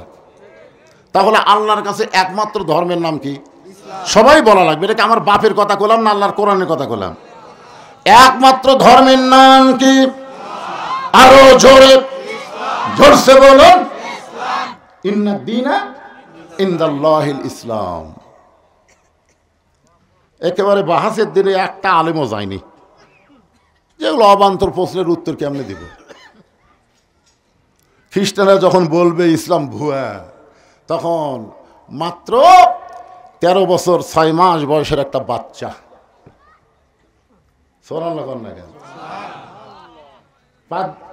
নাস্তিকদের সামনে দাঁড়ায় বলতেছে, যে নাস্তিকেরা তোমরা যে 6টা প্রশ্ন করেছো, আল্লাহ চাহে তো আমি উত্তর দিব ইনশাআল্লাহ। নাস্তিকদের সভাপতি প্রেসিডেন্ট বলতেছে, যখন হাতি ঘোড়া গেল তল, ভেড়া কয় কত জল। কত বড় বড় আলেম যখন একটাও দাঁড়ানোর সাহস পেল না, একটা পুচকে, ওর হাতে ছিল আল্লাহর কোরআন। এই কোরআনটা ওই ছেলেটার হাতে ছিল, সুবহানাল্লাহ বলেন। কোরআনকে বুকের মধ্যে জাপটে ধরে একটা চুমা খেয়েছে। চুমা খাওয়ার পরে বলতেছে, অনুনাজ্জিলু মিনাল কোরআনি মা হুয়া শিফাউ ওয়া রাহমাতুল লিল মুমিনিন, আলামিন না মুমিনিন। মুমিনদের সমস্ত রোগের ঔষধ হলো শেফা স্বরূপ আল্লাহ কোরআন দান করেছে, জোরে কান সুবহানাল্লাহ। যার স্লোগান হলো সব সমস্যার সমাধান দিতে পারে আল কোরআন। আপনারা বলেন তো, খ্রিস্টানদের কাছে কোরআন আছে, হিন্দুদের কাছে কোরআন আছে, ইহুদির কাছে কোরআন আছে। কোরআন আল্লাহ মুসলমানকে হুদাল্লিল মুত্তাকিন, মুত্তাকিদেরকে আল্লাহ ব্যবস্থাপত্র হিসেবে, জীবন বিধান হিসাবে আল্লাহ দিয়েছে, ধরে কোন সুবহানাল্লাহ। নাস্তিকদের সভাপতি বলতেছে, এই বাচ্চাই যা, না না উত্তর দিবার যাচ্ছি, তো উত্তর দিবার জন্যই চাইছি। হ্যাঁ হ্যাঁ, বাচ্চা কয় কিরে? বলে শোনেন, আপনারা যারা যতগুলো নাস্তিক আছেন কমপক্ষে 2-3 হাজার হবেন। আপনার বলেন তো, আজকে এই মাহফিলে এই বাহাসের সমাবেশে সবচেয়ে সম্মানী ব্যক্তি কে? যে প্রশ্নও জানে উত্তর জানে তিনি, না যিনি শুধু প্রশ্ন জানে তিনি?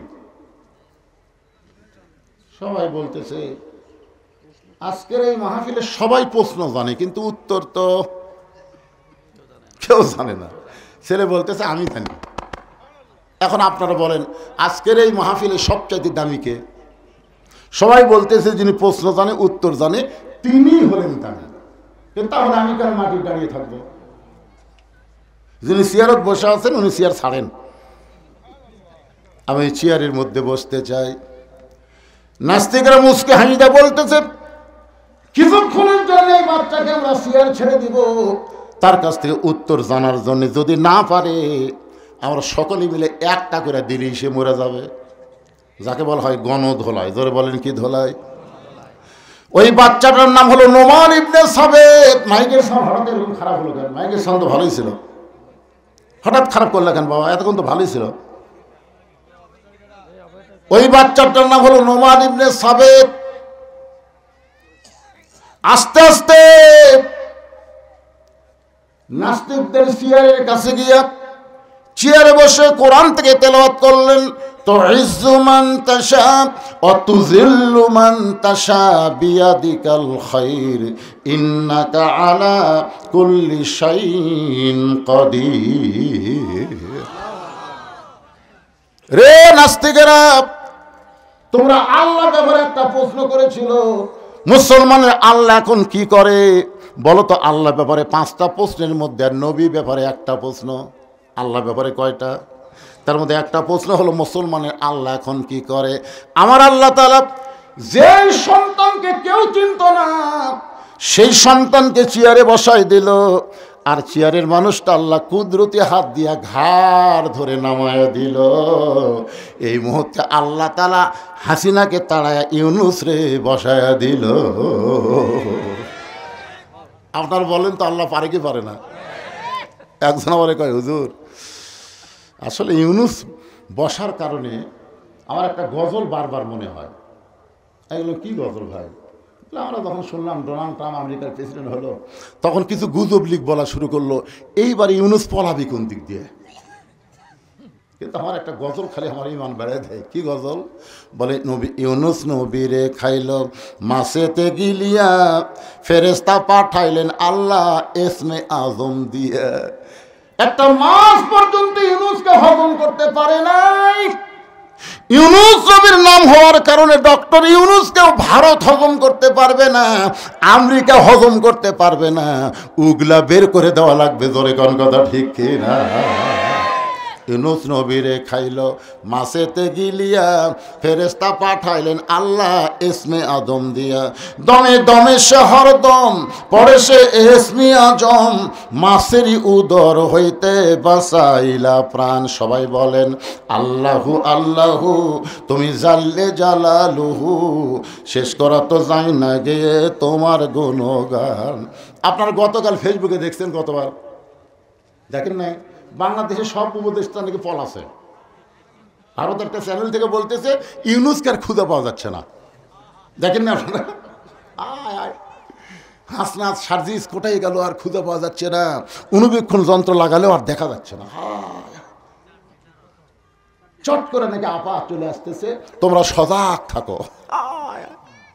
কি গুজব রে! এখন কিছুদিন পর দেখা লাগবে বাংলাদেশের গুজবটাই হলো সবচাইতে বড় গুজব। জোরে কোন কথা ঠিক কিনা ভাই? একটু মনোযোগ দিয়ে শুনবেন।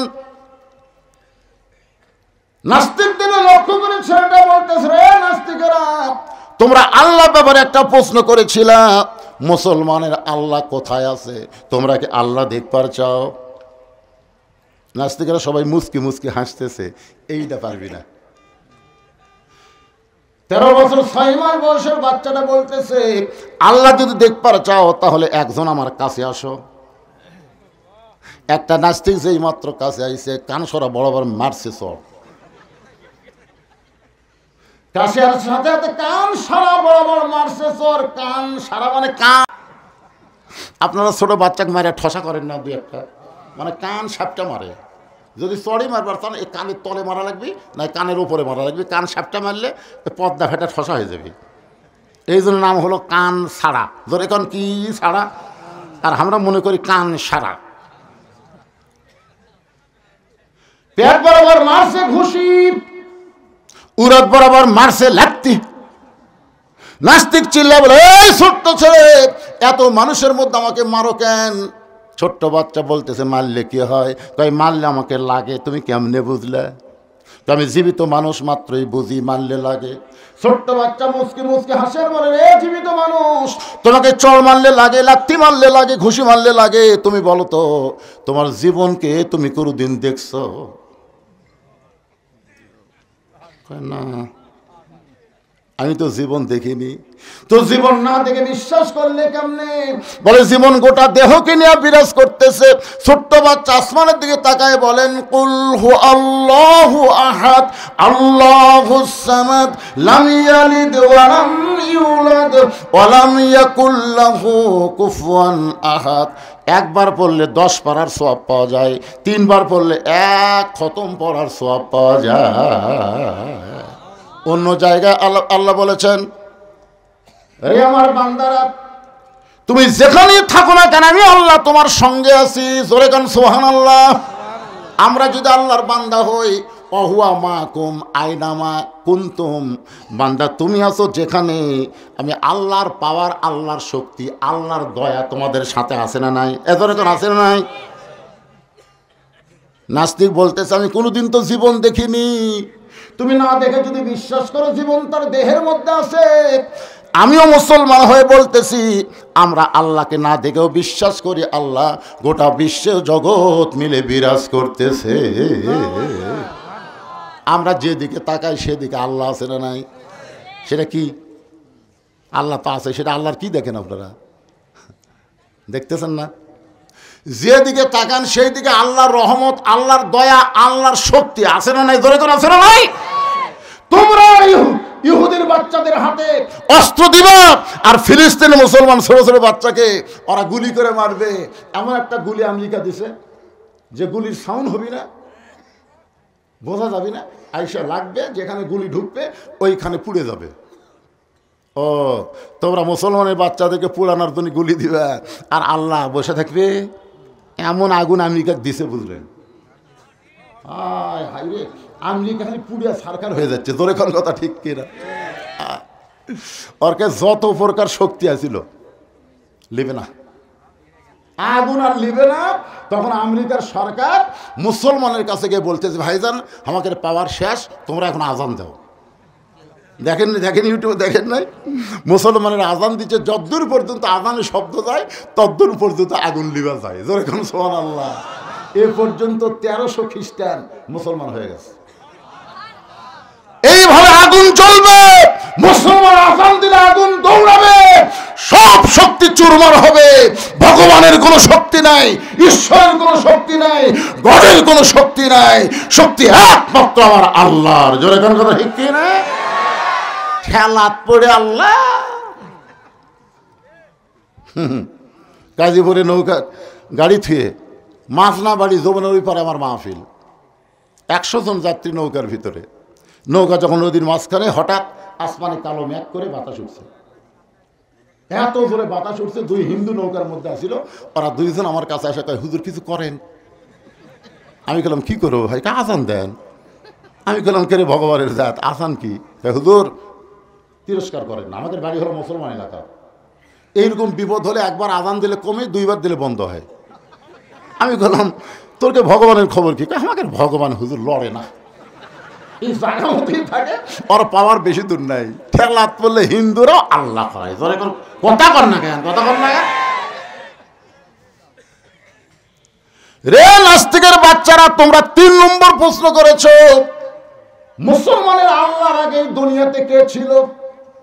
তোমরা প্রশ্ন করেছো, মুসলমানের আল্লাহর আগে এই দুনিয়াতে কে ছিল? যেরকম আমি বলি, আমার আগে আমার বাপ, তার আগে আমার দাদা, তার আগে আমার পরদাদা, তার আগে আর একজন।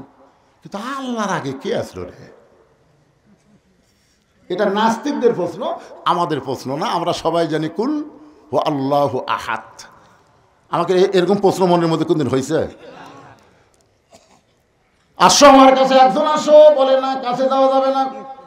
কারণ কাছে গেলে পিটন হয়। ধরে কারণ কাছে গেলে কি হয়? 13 বছর 6 মাসের বাচ্চা বলতেছে কাছে আসলে পিটন দেব না, আসো। যেই কাছে আইসে বলে গণনা শুরু করো। 1 2 3 4 5 6 হয় না, ভালো করে গোনো। 1 2 3 4 5 কয় হয় না, ভালো করে গোনো। সমস্ত নাস্তিক চিল্লায় বলে এ ছোট্ট ছেলে, যতবার গুনতে বলো ততবার গুনতেছে, এখানে হয় না কেন? বলে যতবার গণনা শুনতে চাই ততবার 1 থেকে গণনা ধরো, 1-এর আগে কি আছে এইটা কেন বলতেছো না? সমস্ত নাস্তিক বলে 1-এর আগে কিছুই নাই। তাহলে শুনে নাও, আমার আল্লাহর আগে এই দুনিয়াতে কিছুই ছিল না। লিল্লাহে তাকবীর। তাহলে আল্লাহ নবী ব্যাপারে প্রশ্ন কয়টা? জোরে বলেন কয়টা? 6টা প্রশ্নের 3টা প্রশ্নের উত্তর হয়ে গেল, আরও 3টা আপনাদের সামনে দিব। আপনাকে শুনবেন না, কিন্তু আমার মা বোনদের জন্য ওয়াজ করতে চাই। আমি ওয়াজটা বন্ধ করে রাখছি। মায়েরা শোনেন, বেশি ওয়াজ আপনাদের জন্য নাই, মাত্র 4টা ওয়াজ রাসূল করেছেন। 1 নম্বর কি? 5 ওয়াক্ত নামাজ। মায়েরা নামাজ পড়ে কিন্তু ওয়াক্ত মতো পড়বার চায় না। তাদের দোহাই দিয়ে ওয়াক্ত বাদ দিয়ে অন্য সময় নামাজ পড়ে। এই মায়েদের বলবো, মা, মসজিদ যখন আজান দেয়, ওই আজান দেওয়ার 15 মিনিটের মধ্যে যদি মাগরিবের নামাজ ছাড়া সমস্ত নামাজ যদি পড়েন, তাহলে মসজিদে নামাজ পড়ে মরদ মানুষ যে সওয়াব পাবে, আপনি বাড়িতে নামাজ পড়লে একই সওয়াব পাবে। কিন্তু মাগরিবের নামাজ 15 মিনিট দেরি করা যাবে না। মসজিদে আজান দিয়ে যেমন 5 মিনিট পরে নামাজ হয়, মেয়েরাও তেমনি নামাজ আদায় করবেন। মেয়েদের 2 নম্বর হলো রমজান মাসের রোজা। কেরে পিছন থেকে ওটা ধরলেন, এই কি হলো? না না, এরা যে একবারে 4-5 জন কি মেয়ে মানুষের ওয়াজ শুনবেন না? আপনারা শুনবেন না? আপনি যতই ভালো হন, আপনি মসজিদের সামনে কাতারে নামাজ পড়লেন, সামনে কাতারে যখন নামাজ পড়ে বাড়িতে এসে দেখেন বউ 3 তরকারিতে ভাত দিয়ে ডাইনিং টেবিল সাজাত হচ্ছে, আপনি দেখে আজকে হবি বাবা, এই কয়া দোয়া পড়তেছেন, আল্লাহুম্মা বারিক লানা ফিমা রাযাকতানা ওয়া কিনা আযাবান্নার। বিসমিল্লাহ বারাকাতিল্লাহ বলে ভাত যখন মুখে দিবেন, তখন ফেরেশতা বলতেছে, আল্লাহ এই নামাজের খবর কি? আল্লাহ বলতেছে জাহান্নামী। জাহান্নামে হওয়ার পিছনে কারণ হলো কু আনফুসাকুম ওয়া আহলিকুম নার। জাহান্নামের আগুন থেকে বাঁচতে চাইলে তুমি একলা বাঁচলে হবে না, তোমার আহাল পরিবার নিয়ে বাঁচা লাগবে। তোমার উচিত ভাত খাওয়ার আগে বউকে ডাকা, আসো, এই যে এত সুন্দর করে তরকারি পাক করছো, ভাত আনছো, আমাকে খাবার দিছো, মাশাআল্লাহ, আলহামদুলিল্লাহ। তুমি জোহর নামাজ পড়ছা? তখন না, আমি গোসলই করিনি। তখন আপনার উচিত কি ভাত খাওয়া? গোসল কর, তাড়াতাড়ি নামাজ পড়। নামাজ না পড়া পর্যন্ত ভাত খাবো না রে, কোনো বেনামাজের হাতে আমি নামাজই খাই না, যা।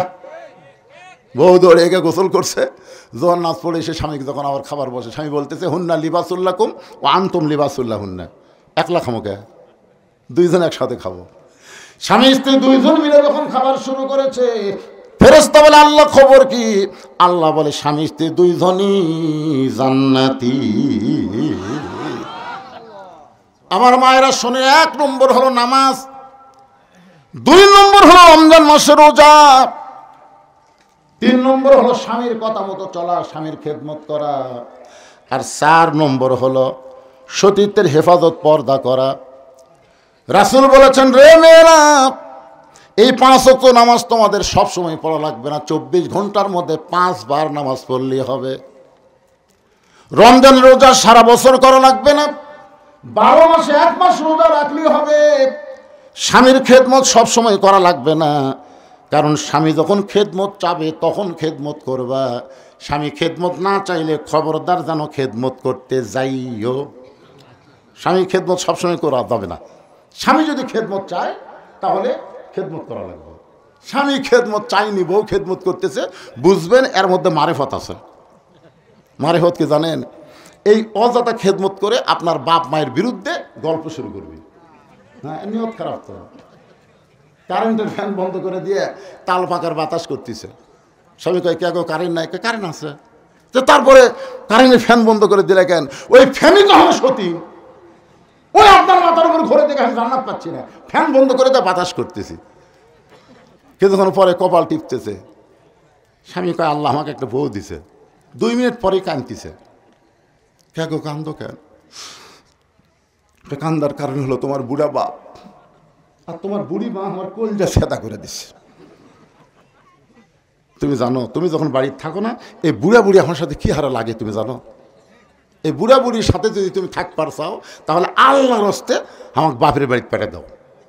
আর আমার সাথে যদি জান্নাতের সংসার করবার চাও তাহলে এই বুড়া বুড়ি বাদ দেওয়া লাগবে। এখন কি কবা কও, অমা আলাইনা ইল্লাল বালাক। মানে আমার যা ওয়াজ আছে তোমাকে শুনালাম, এখন তোমার ওয়াজ কি? এমন সময় স্বামীর কাছে আল্লাহর কোরআন এসে বলতেছে, ওয়াকাদা রাব্বুকা আল্লা তা'বুদু ইল্লা ইয়াহু ওয়া বিল ওয়ালিদাইনি ইহসানা। জোরে বলেন সুবহানাল্লাহ। স্বামীর কাছে আল্লাহর কোরআন এসে বলতেছে, কে রে স্বামী, তোর বউ যে ওয়াজ শোনালো, তোর উত্তর কি? উত্তর হলো বউ মরে গেলে বউ পাবো, বউ ছাড়া দিলেও বইয়ের অভাব নেই। কিন্তু যে বাপ মার বিরুদ্ধে ওয়াজ করলো সে বাপ মা যদি মরে যায় তুই কেমনে পাবি? ক আল্লাহর ইবাদতের পরই হলো বাপ মার প্রতি দয়া করে, ইহসান করো, ভক্তি করো। দরকার হলো বউ তালাক দে, কিন্তু বাপ মাকে কষ্ট দেস না। স্বামী এবার খাট থেকে উঠা বলতেছে, ব্যাগ বুককে আমি সাজা দেবো না তুই সাজালে বাড়ি যাবো? বলকে কিসের বাড়ি? তোর বাপের বাড়ি যাবার চালু না, যা, তোর মতন বইয়ের আমার দরকার নাই। তুই বাপের বাড়িতে যাবো, আমি তোকে 3 তালাক দিয়ে আর একটা বিয়ে করবো। তুই কি মনে করছিস মরদ লয়? বউ দৌড়ে এসে 2 পা ধরে বলতেছে, আমি আপনাকে পরীক্ষা করলাম, আপনি আসলেই ভালো। বউ বলতেছে, আমি আপনাকে পরীক্ষা করলাম গো, আসলে আপনি জান্নাতি। বুঝছেন? এই জন্য রাসূল বলেছে, রে মেয়েরা স্বামীর খেদমত করবা, যখন স্বামী খেদমত চাবে তখন করবা। অযথা খেদমত করতে যাইও না, অযথা খেদমত করলেই শয়তান তোমাকে ধোঁকা দিবে। 4 নম্বর হলো সতীত্বের হেফাজত, পর্দা করা। এক দৌড়ে ওলীদ বিন মুগীরা মায়ের কাছে, মনে আছে না ভুলে গেছেন? কার কাছে? মা, মারে। ওলীদ বিন মুগীরার মা কয়, কে রে, আমার ছেলে তো এরকম কোনোদিন ডাকেনি, আজকে কেন ডাকতেছে? কি হয়েছে বাবা? উতুল্লিম বাদা জালিকা জানি। ওলীদ বিন মুগীরার মায়ের চোখের পানি। এত বছর পরে এই খবর তোকে কে দিল? সুবহানাল্লাহ কর না কেন? আপনারা বুঝবার পারেননি, কি তোর মাও বুঝিছে? কারণ সৌদি আরবের লোকের আরবি বুঝেছে। নবী কোরআনের আয়াতটা কি বুঝাইছে ওলীদ বিন মুগীরাও বুঝিছে আর মাও বুঝিছে, কিন্তু আমরা বুঝিনি। আমরা বুঝি না ভাই, কারণ 15.5 বছর বেকায়দায় আমি বহু আরবি দোয়া করছি, বহু আরবি। কারণ বাংলা করলে ওরা বুঝবি, আরবিতে যত গড় দোয়া আছে সমস্ত গড় দোয়া করছি, ওরা না বুঝা খালি আমিন আমিন কইছে। আমি মনে মনে কইলাম, আলেমদের বিরুদ্ধে লাগিস না, আলেম তখন বাংলা পারবি না, তখন আরবি মার দিয়ে চলে যাবি। ধরে কোন কথা ঠিক না? একটু মনোযোগ দিয়ে শুনবেন। ওলীদ বিন মুগীরার মা কান্দার বলে, বাবা এই গোপন খবর তোমাকে কে দিল? এই খবর দুনিয়ার কেউ জানে না, যে খবর দিল সে দুনিয়ার সাধারণ কোনো মানুষ না। ওলীদ বিন মুগীরা বলে, মা আমি 2 চোখে তাকে দেখতে পারি না। ওলীদ বিন মুগীরা মা কান্দার বলে, তুই দেখ পার না পারলে কি হবে, সে যে একজন বড় মানুষ, সে একজন মহান মানুষ। জোরে কোন সুবহানাল্লাহ। ওলীদ বিন মুগীরা বলে, মা তাহলে আসল খবর কি? বলে, আসল খবর হলো আমি যখন যুবতী বউ ছিলাম তখন তোমার বাবা ব্যবসার কাজে বাইরে গেল। তোমার বাবা ব্যবসার কাজে বাইরে গেল, মাসের পর মাস তোমার বাবা আসে না। টাকার লোভে পড়ে আমি যে যুবতী বউ বাড়িতে, এইটা তোমার বাপের মনই নাই, টাকার লোভে। ধরে কারণ কিসের লোভে? টাকার লোভে পড়ে বউকে ভোলা যায়। এরকম কিছু বিদেশি আছে না নাই? এই বাবা, তোমাকে আবার কি হলো রে? বসো। টাকার লোভে। ছোটবেলা একটা গান শুনছিলাম, আপনারা শুনছেন কিনা কব? জামা তোর জামাইয়ের বাড়ি আমি যাব না। মেয়ে তার মাওক বলতেছে, জামা তোর জামাইয়ের বাড়ি আমি যাব না। তোমার জামাই চাকরি করে মহিমাগঞ্জ সুগার মিলে মাসে মাসে পত্র পাঠায়, ঘরে আসে না জামা। তোমার জামাইরে বাহারি আমি যাব না। যাই কি হবি, কুলবালুস বুকের মধ্যে নিয়ে ঘুম ধরে না। হাসতেছেন? একটা যুবতী বউকে তুই, একটা যুবক স্বামী যদি মাসের পর মাস বিদেশে থাকে, ওই যুবতী মেয়ের যে কি কষ্ট হয়। মাঝে মধ্যে গভীর রাত্রে গান গায়, একা একা কেন ভালো লাগে না, কোনো কাজে মন যেন বসে না, আমার কি হতে কি হইয়া গেল, আমি নিজেও তো কিছু বুঝি না। উলিদ বিন মুগিরার মা কান্দার বলে, বেটা রে, মাসের পর মাস তোর বাবা যখন বাড়িতে না আসে, তখন আমার মধ্যে একটা ব্যারাম ঢুকলো, আমি এখন যুবতী মেয়ে কী করব।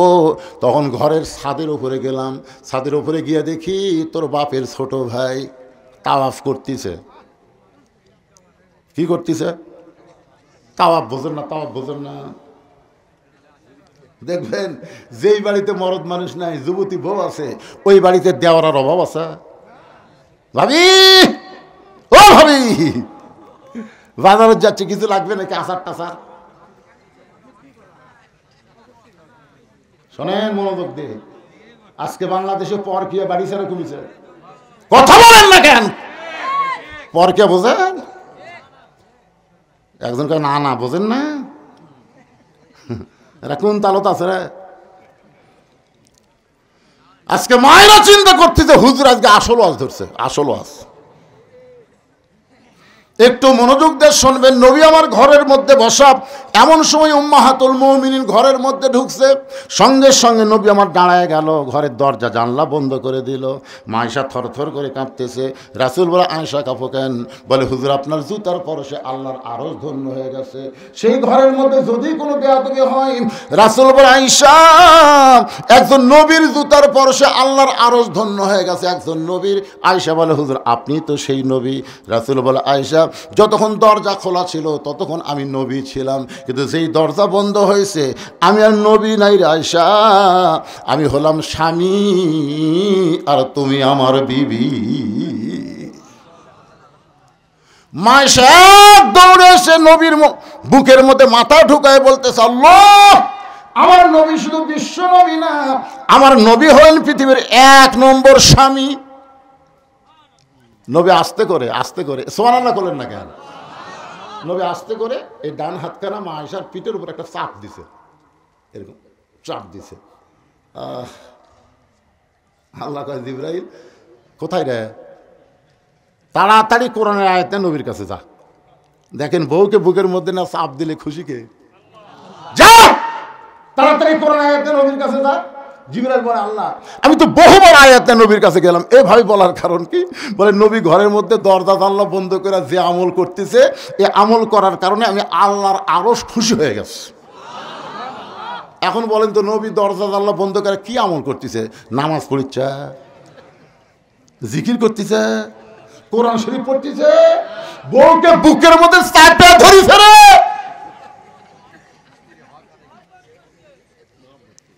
ফেরেশতা জিবরাইল এসে বাহির থেকে সালাম দেয়, আসসালামু আলাইকা ইয়া রাসূলুল্লাহ। নবী চমকে উঠছে। আয়েশা বলে, হুজুর চমকে উঠলেন কেন? জিবরাইল আসছে। আয়েশা ভাই, একটা সময় হলো, আপনি আমাকে বুকের মধ্যে চাপা ধরলেন, আর এই মুহূর্তে ফেরেশতা জিবরাইল আসলো। রাসূল বলে, কোনো টেনশন নাই, স্বামী স্ত্রী যেভাবে প্রেম করে আল্লাহ ছাড়া দুনিয়ার কেউ জানে না। সুবহানাল্লাহ কোন না কেন? স্বামী স্ত্রী প্রেম আর প্রেমিক প্রেমিকার প্রেম দুটাকে এক। স্বামী স্ত্রী কিন্তু ছোট বাচ্চাও যদি ঘরত থাকে, ওই না ঘুমান পর্যন্ত বউ আদর করে না। দেখেন, বাচ্চা আছে, নিজের জন্ম দেওয়া বাচ্চা, তারপর চাইয়া আছে কে করে, এখন করা যাবে না। হক দাদির কাছে দাও, নানির কাছে দাও, না হয় চকলেট কিংবা পেটে দাও, এই থাকা অবস্থায় কাম করা যাবে না। সুবহানাল্লাহ কর না কেন? নিজের স্বামী বউকে আদর করবে, তারপরে দরজা জানলা বন্ধ করে। আর এই শালা কুত্তারা যেটি সেটি 14 ফেব্রুয়ারি ভ্যালেন্টাইন ডে কে পাগলা, এই পার্কে, রমনা পার্কে, ওই যেখানে আজকে দিনের বেলা ওয়াজ করলাম, আয় ওটি তো বানিয়া থতে পারি।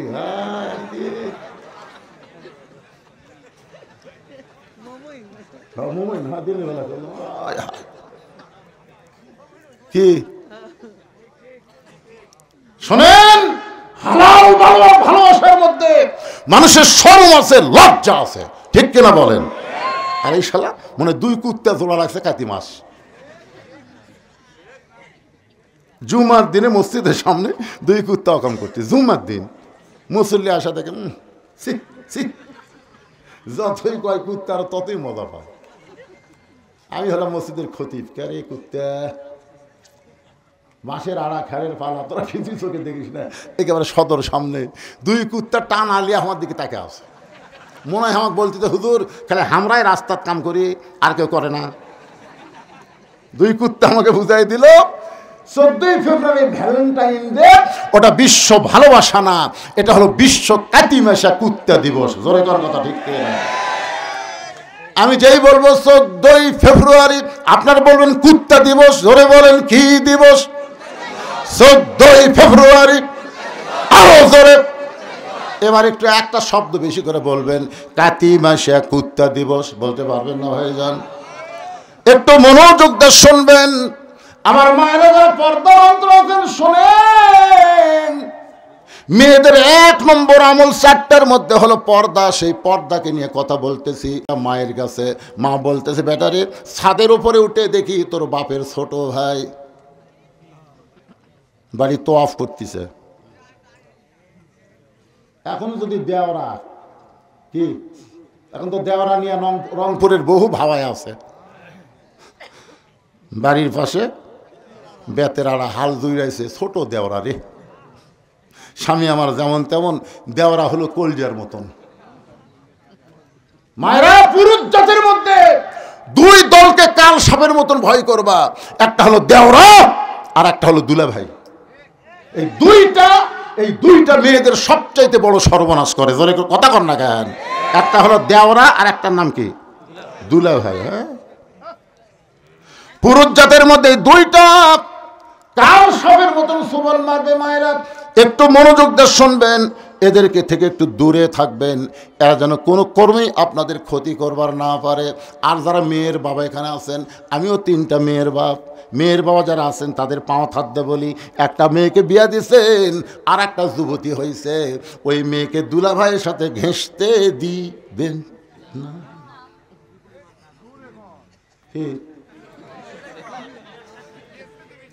হ্যাঁ, ঘেঁষতে মানে কাছে আসতেই দেওয়া যাবে না। আপনি মেয়ের বাপ হচ্ছেন থেকে আপনি কি ঠকে গেছেন নাকি? আপনি জানেন একটা মেয়ের বাপ একটা জান্নাতের মালিক, 2টা মেয়ের বাপ 2টা জান্নাতের মালিক, 3টা মেয়ের বাপ নবী বলেছেন আমার সাথে জান্নাতে থাকবে, আমার সাথে। আপনি মেয়ের বাপ হচ্ছেন, ঠকে গেছেন নাকি? এই পাঁটার বাপেরাই ঠকিছে, পাঁটার বাপ। আমার 3টা মেয়ে আল্লাহ দিছে, 3টা মেয়ে ঘরের মধ্যে আসে। আমি বললাম, মা কি খবর? যদি বুঝবার পারেন। আমি 3 মেয়ে 300 টাকা দিলাম। 300 টাকা নিয়ে বলতেছে, বাবা কি করবো? তোমার আর কিছু বলবে? সেটা আপনার বিবেচনা। তখন আবার 3 জন আর 100 করে 200 দিলাম। আমি বললাম, মা কি খবর এখন? সেটা যদি আপনি বোঝেন, সেটা সব আল্লাহর ইচ্ছে। তখন আর 100 করে দিলাম। ওরা 3 জন হাসতে হাসতে চলে গেল। এই গেল আল্লাহ রে, মেয়েরা এইভাবে টাকা চায়, কি সুন্দর চাওয়া। আমার তো ছেলে নেই, যদি ছেলে থাকতো তো কি হতো? এটা জানার জন্য আর ভাইকে বললাম, ভাই আমার তো আল্লাহ ছেলে দেয়নি, খালি মেয়ে দিছে, তা তোমার ছেলে আছে, ছেলে কিভাবে টাকা চায়? আর ভাই মাটির দিকে টাকা থেকে বলতেছে, শালার লাগবে 106,000। আমি সেই দিনই বুঝেছি, ভাই বেটার চাইতে বেটি ভালো। সুবহানাল্লাহ না? ছেলেকে সব ভালো ভালো জমি দিছেন, দিয়ে আপনি হজ করে গেছেন। মেয়েকে ছেলেদের বলছেন, তোমার বোনকে তো কিছু দেওয়া লাগবে। ওই রাস্তার ধারে ওই জমি আবাদ হয় না, দোপা জমি, ঘৃণা করে একটা জমি দিছে। এখন ওই দিক দিয়ে রাস্তা বড় হয়ে গেছে। রাস্তা যখন বড় হয়, ওই জমি 1 বিঘার দামে 1 শতক সরকার কিনে নেয়। ধরে কোন সুবহানাল্লাহ। তুমি ঠকাইবার চাইলেও মেয়েরা ঠকবে না। আমার বাবাদেরকে লক্ষ্য করে বলতেছি, হজ করতে যাবেন, হজ করতে যাওয়ার আগে একটা সম্পদ কাউকে যদি দলিল করে দেন, আপনার হজ আল্লাহ কবুল করবে না। আপনি জীবিত অবস্থায় কেন দিবেন? মরার পরে যাই যেমন পাওনা আল্লাহ সে ফারাজ আল্লাহর কোরআনে দিয়েছে। ধরে কোন কথা ঠিক না? একটু মনোযোগ দিয়ে শোনেন। নাস্তিকদের 6টা প্রশ্নের মধ্যে 3টার উত্তর আমি দিয়েছি, বাকি 3টার উত্তর এখন আমি আপনাদের সামনে দিবার চাই। শুনবেন না ভাইজান? ওই গাড়ি সুরের মধ্যে আবু বকর নবীকে নিয়ে আসে, আর হযরত আলী চাদরের তলে একটু খেয়াল করবেন ওলীদ বিন মুগীরা বর্ষা মারবে। আবু জেহেল বর্ষাটা খপ করে ধরে বলতেছে ঘুমন্ত মানুষকে মারা জায়েজ কি মনে নাই? আমি সব ওয়াজগুলো কোরআন আমার সামনে আপনাদেরকে শোনাবার চাই, কিন্তু মাঝে মধ্যে ওঠা বসা দিকে আমার ভাইয়েরও টেনশন ধরে গেছে। কি আপনার বলে মাগরিবের নামাজের পর ওয়াজ করলে কলজা বলে ভরে না। আজকে ওয়াজ করতেছি কেবল তো 12টায় বাজেনি রে, 12টা বাচ্চা। তাহলে এইরকম পেশাব ঘন ঘন লাগতেছে কেন? একটা লোক ওটা চলবে না, একটা লোক না। ও যে একটা যাচ্ছে একটা বার আসতেছে। কি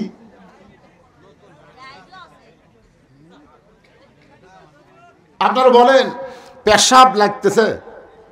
পেশাব লাগতেছে? এই শীতের দিন পেশাব করে কি কি কাম করা লাগবে কোন? এটা জান্নাতের বাগান ভাইজান। পেশাবকে বন্ধ করে আধ ঘন্টা 1 ঘন্টা একটু ধৈর্য ধরেন, বাকি কথাগুলো শোনেন। কারা কারা শুনবেন আল্লাহকে একটু হাত দেখান তো দেখি। যারা শুনবেন দেখেন তো হাত কে তোলেনি, এই হাত কে তোলেনি রে? লিল্লাহে তাকবীর। হাত নামা। যা গেছে গেছে যাক। এরা 6টা উত্তর পালো না, 3টা পাশে, এখনো 3টা বাকি আছে। মারাত্মক প্রশ্ন আছে নাকি? নবী কোন দরজা দিয়ে আল্লাহর আরশে গেল? দরজা দেখান লাগবে। আল্লাহ কোন দিক হয়ে বসে আছে? আল্লাহর ঢপ কেমন শুনবেন না? আল্লাহ কোন দিক হয়ে বসে আছে? আল্লাহর চেহারা কেমন, ঢপ কেমন? মনে নাই? মনে নাই। আর নবী কোন দরজা দিয়ে আল্লাহর আরশে গেল? দরজা দেখান লাগবে। এই 3টা প্রশ্নের উত্তর আমি দিব, কিন্তু এখন ভাইজান কঠিন জায়গায় রাখছি। ওলীদ বিন মুগীরা বর্ষা মারতেছে, ওই বর্ষা আবু জেহেল খপ করে ধরে যেই চাদর টান মারছে, চাদর টান মারার সাথে সাথে 37 জন নেতার চোখ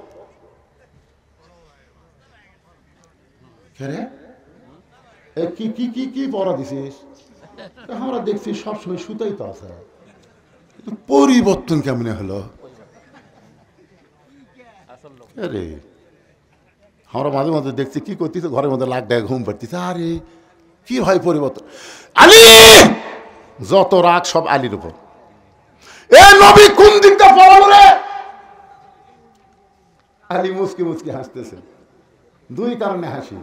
এক কারণে হলো যে নবী এখন নিরাপদে আছে, জোরে কর না সুবহানাল্লাহ।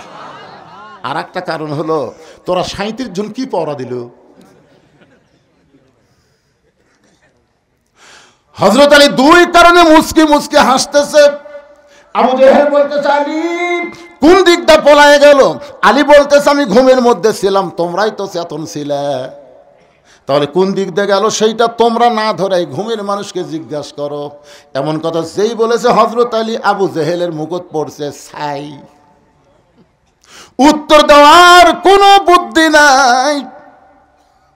আবু জেহেল বলতে চলো যাই, এখন পর্যন্ত পলাবার পারে নাই। আমার মনে হয় এই সময়ের মধ্যে কোনো রাস্তা না গিয়া কোনো গর্তের মধ্যে লুকে আছে। চলো পাহাড়ের যত গর্ত আছে সমস্ত গর্তগুলো আমরা খুঁজতে থাকবো। এই কথা বলে যখন 37 জন নেতা হযরত আলীকে ছেড়ে রওনা দিয়েছে, এমন সময় হযরত আলী দাঁড়ায় বলতেছে এই নেতারা এদিকে তাকা। সমস্ত নেতারা যখন তাকাইছে, হযরত আলী ভাবে কি? আবু সুফিয়ান বলতেছে এই তো ঘুমের মধ্যে থেকে পলানোর চান্স করে দিল, একে আগে সাইজ করা লাগবে। আর এই বলতেছে এই জন্যই তো ডাকতেছি। আলী চিন্তা করতেছে ঘুমের ভিতর থেকে আমার কিছুই হয়নি, আমি আরামে ঘুম পাচ্ছি, আর আমার নবী নিরাপদে গেছে। আর এই সময় যদি এদের সাথে একটু খেলবার না পারি, খেলতে খেলতে সময় যাবে, নবী আরো দূরে চলে যাবি। ধরে কর সুবহানাল্লাহ। এটা কি কাবা মনে করছেন মাজাত বল নাই? কোনো মতে টেতো 2 টাকায় খেলা হবে, খেলা হবে। কে রে পাগলা, খেলবার গেলে মাজাত বল থাকা লাগবে রে পাগলা। আলী বলতেছে আয়। খালি আল্লাহ নবী যদি আমাকে বলতো আলী 37টা ছাড় পোকা আমার খুব ডিস্টার্ব করতেছে, তুই আলী একটু সাইজ করতো, এতক্ষণ তোমরা ফেরত যাবার পারত না। কিন্তু নবী আমার ঘুম পারবার কথা, এই জন্য আমি ঘুম পারছি। এখন আয় আয়, কি বুঝতেছেন? 37টা কি ছাড় পোকা, খালি নিমু লিল্লাহি তাকবীর। আবু জেহেল বলতেছে দরকার নাই, দরকার নেই। আলী বলতেছে আসে আয়। আবু জেহেল বলতেছে নাই কেন? আবু জেহেল জানে আলী শুধু আলী না, আলী হচ্ছে আসাদুল্লাহিল গালিব। আল্লাহ আলীকে ইসলামের জন্য সিংহ করে দুনিয়াতে পাঠাইছে। সুবহানাল্লাহ। তিহিমা প্রান্তরে নবী যখন সাহাবীদের সামনে আলোচনা করতেছে, নবীর চোখটা দর দর করে পানি পড়তেছে। সাহাবীরা বলে, ইয়া রাসূলুল্লাহ এত সুন্দর আলোচনা করেন, আপনি কেন কাঁদতেছেন আমরা তো বুঝবার পারি না। রাসূল বলে, সাহাবীরা রে তোমরা শুনলে আশ্চর্য হবে, মক্কার সবচেয়ে বড় বীর নাম হলো আমর, আমাকে হত্যা করার জন্য কাবা ঘর শপথ করে বলেছে মুসলমান নবীকে হত্যা না করে আমি দুনিয়ার কোনো পানি পান করব না। সে আমর আমাকে হত্যা করার জন্য রওনা দিয়েছে। আমর প্রতি সন্ধ্যায় 21 কেজি খাদ্য খায় আর 3.5 ওজনের তরবারি নিয়ে জিহাদের ময়দানে যায়। সে আমর আমাকে হত্যা করার জন্য দিয়েছে। এইটা জানার পরে চোখটা দর দর করে পানি আসতেছে। সাহাবী বলে, রাসূলুল্লাহ আমরা তাহলে দোয়া করি আমার এখানে আসার আগেই যেন আল্লাহ তার হাত পাও লুলা করে দেয়। এই কথা যখন ওসমান বলেছে নবী দোয়া করবেন, এমন সময় আল্লাহ কোরআন থেকে আয়াত নাজিল করে বলে, ইয়া আইয়ুহান নাবিয়্যু হাযিল মুমিনিনা আলাল কিতাল, ওগো নবীজি কাফের বেঈমান মুসলমানদেরকে হত্যা করবে আর মুসলমান দোয়া করে সেই হত্যা থেকে বাঁচতে চাবে, এইটা আর চলবে না। এই 2টা হাত খালি দোয়ার হাত না, এই 2টা হাত হলো লাঠি ধরার হাত, এই 2টা হাত হলো অস্ত্র ধরার হাত। জোরে কোন ঠিক কিনা? নবী দোয়া না করে বলে নাই তোমাদের মধ্যে কেউ আসো, ওই আমর আমার কাছে আসার আগেই ওর সামনে যাওয়ার পারবা। সব সাহাবী চোখ বন্ধ করে চিন্তা করে, প্রতি সন্ধ্যায় 21 কেজি খায় আর তরবারির ওজন হলো 3.5 মণ। তার সামনে কে যাবি রে? সবাই যখন চিন্তা করতেছে পিছন দিক থেকে আলী দাঁড়ায় বলতেছে, ইয়া রাসূলুল্লাহ আমি যাবার চাই। রাসূল বলেন, বস তুই ছোট মানুষ, তুই কি বুঝিস? বড় বগুলো মাথা নিচে করে চিন্তা করে পিছন থেকে আমি যাবার চাই। বুড়িয়াগুলা সব খালি ফতুয়া দেয়, ইসলামের সাথে রাজনীতির সম্পর্ক নাই। আর আবু সাইদি সর্বপ্রথম অস্ত্রের সামনে দাঁড়ায়। জোরে কোন কথা ঠিক কিনা? মার মার। দেখেছি বিএনপি কোন জায়গায় লুকে গেছে, খুঁজে পাওয়া যাচ্ছে না। জামাত ইসলাম অনলাইনে মিটিং করতেছে এই হাসিনার ভয়ে। জোরে কোন কথা ঠিক কিনা? বাতিলের সাথে আপোষ করে বেঁচে থাকার চেয়ে মরা ভাই ভালো। মার। কি মনে করতেছেন? হ্যাঁ, পিছন দিক থেকে দাঁড়াইছে। হুজুর আমি আলী আমরের সামনে দাঁড়াবার চাই। রাসূল আলী প্রতি সন্ধ্যায় ঘুষ খেতে খাদ্য খায়, 3.5 ওজনের তরবারি নিয়ে জিহাদের ময়দানে যায়। আলী বলতেছে আল্লাহর ঈমান আমার ভিতরে, নবীর মহব্বত কলিজায়, পৃথিবীর তামাম শক্তির সামনে আমি আলী একা দাঁড়াবার চাই। রাসূল বলে আয় কাছে ডাইকা বলে, ওসমান তোমার বাড়িতে কিছু আছে? তরবারি ছুরি? হুজুর আমার বাড়িতে একটা ছুরি আছে উট কুরবানির জন্য। রাসূল বলে ওরে নিয়ে আসো। একটা তরবারি এনে নবীর হাতে দিলেন। নবী তাকিয়ে দেখেন 27 ইঞ্চি, ওজন হবে 1 কেজি। আর কয় মণ নিয়ে আসতেছে? 3.5 মণ। 1 কেজি ওজনের একটা ছুরি আলীর হাতে দিয়ে বলেন, আলী তরবারির বিরুদ্ধে তসফি টুবি চলবি না, তরবারি চলবি। সুবহানাল্লাহ কন্যা কেন? বিসমিল্লাহ বলে হযরত আলী যেই মাত্র দেয় এক দৌড় মারতেছে। রাসূল ডাকতে বলে, আলী রে তোমাকে যাবার কইছি তাই বলে এত জোরে দৌড়াও কেন? বলে, ইয়া রাসূলুল্লাহ ওই কাফেরেরা আমর আপনার পবিত্র চেহারা দেখার আগে আমি আলী ওকে জাহান্নামে পাঠাবার চাই। লিল্লাহি তাকবীর। আমরের সামনে,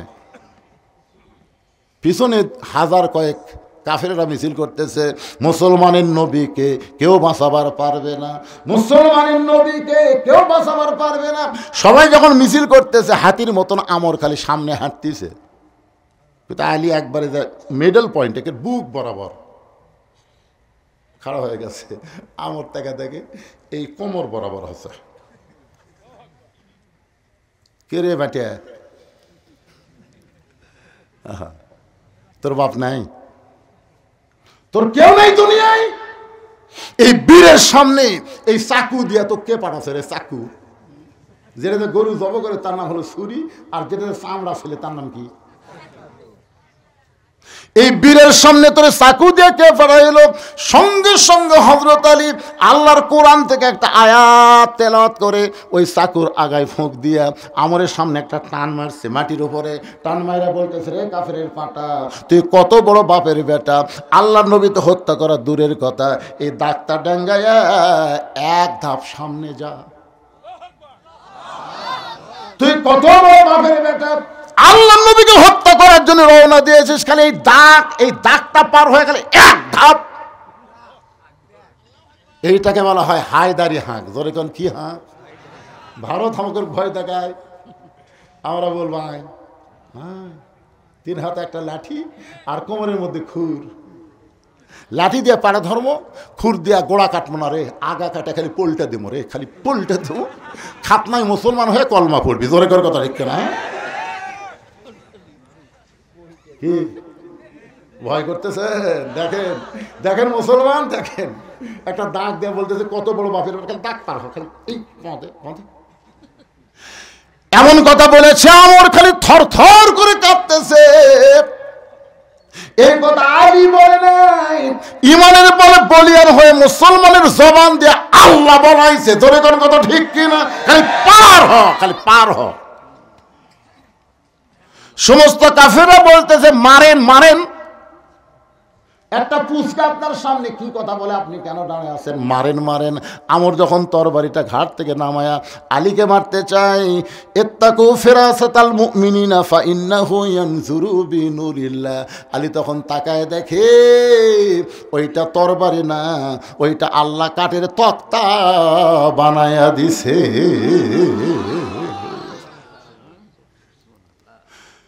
3.5 ওজনের তরবারি আল্লাহ তক্তা বানায় দিছে, কিন্তু আলীরটা খালি ছুরি চিকচিক করে খালি ধার। উরে বাবারে, এক লাফে তক্তার উপরে উঠবে। আমরাও এক লাফে উঠবার বলতেছি না। এই মসজিদের পক্ষ থেকে আপনাদের কাছে ব্যাগ যাবে, রুমাল যাবে, পকেট থেকে টাকাটা লাভ দেয় বার হয়ে ওই রুমালের মধ্যে ঢুকবে। পারবেন না ভাইজান? পারবেন না? ব্যাগ যাবে, রুমাল যাবে, একটা লোকও টাকা দিবেন না, এরকম কেউ আছেন? আল্লাহর ঘর মসজিদে দিবেন না এরকম কোনো লোক আছেন? যারা দিবেন 10 পারেন, 20 পারেন, 50 পারেন, 100 পারেন, যে যা পারবেন আল্লাহর রাস্তায় দান করবেন, এরকম কারা আছেন? একটু আল্লাহ হাত দেখান তো যারা দিবেন। কে রে পিছন থেকে হাত তোলেন নাকি রে? লিল্লাহি তাকবীর, হাত নামান। আচ্ছা ভাই শোনেন, দান করার আগে এই এই ব্যাগ একটু দেরি করেন, একটু দেরি করেন।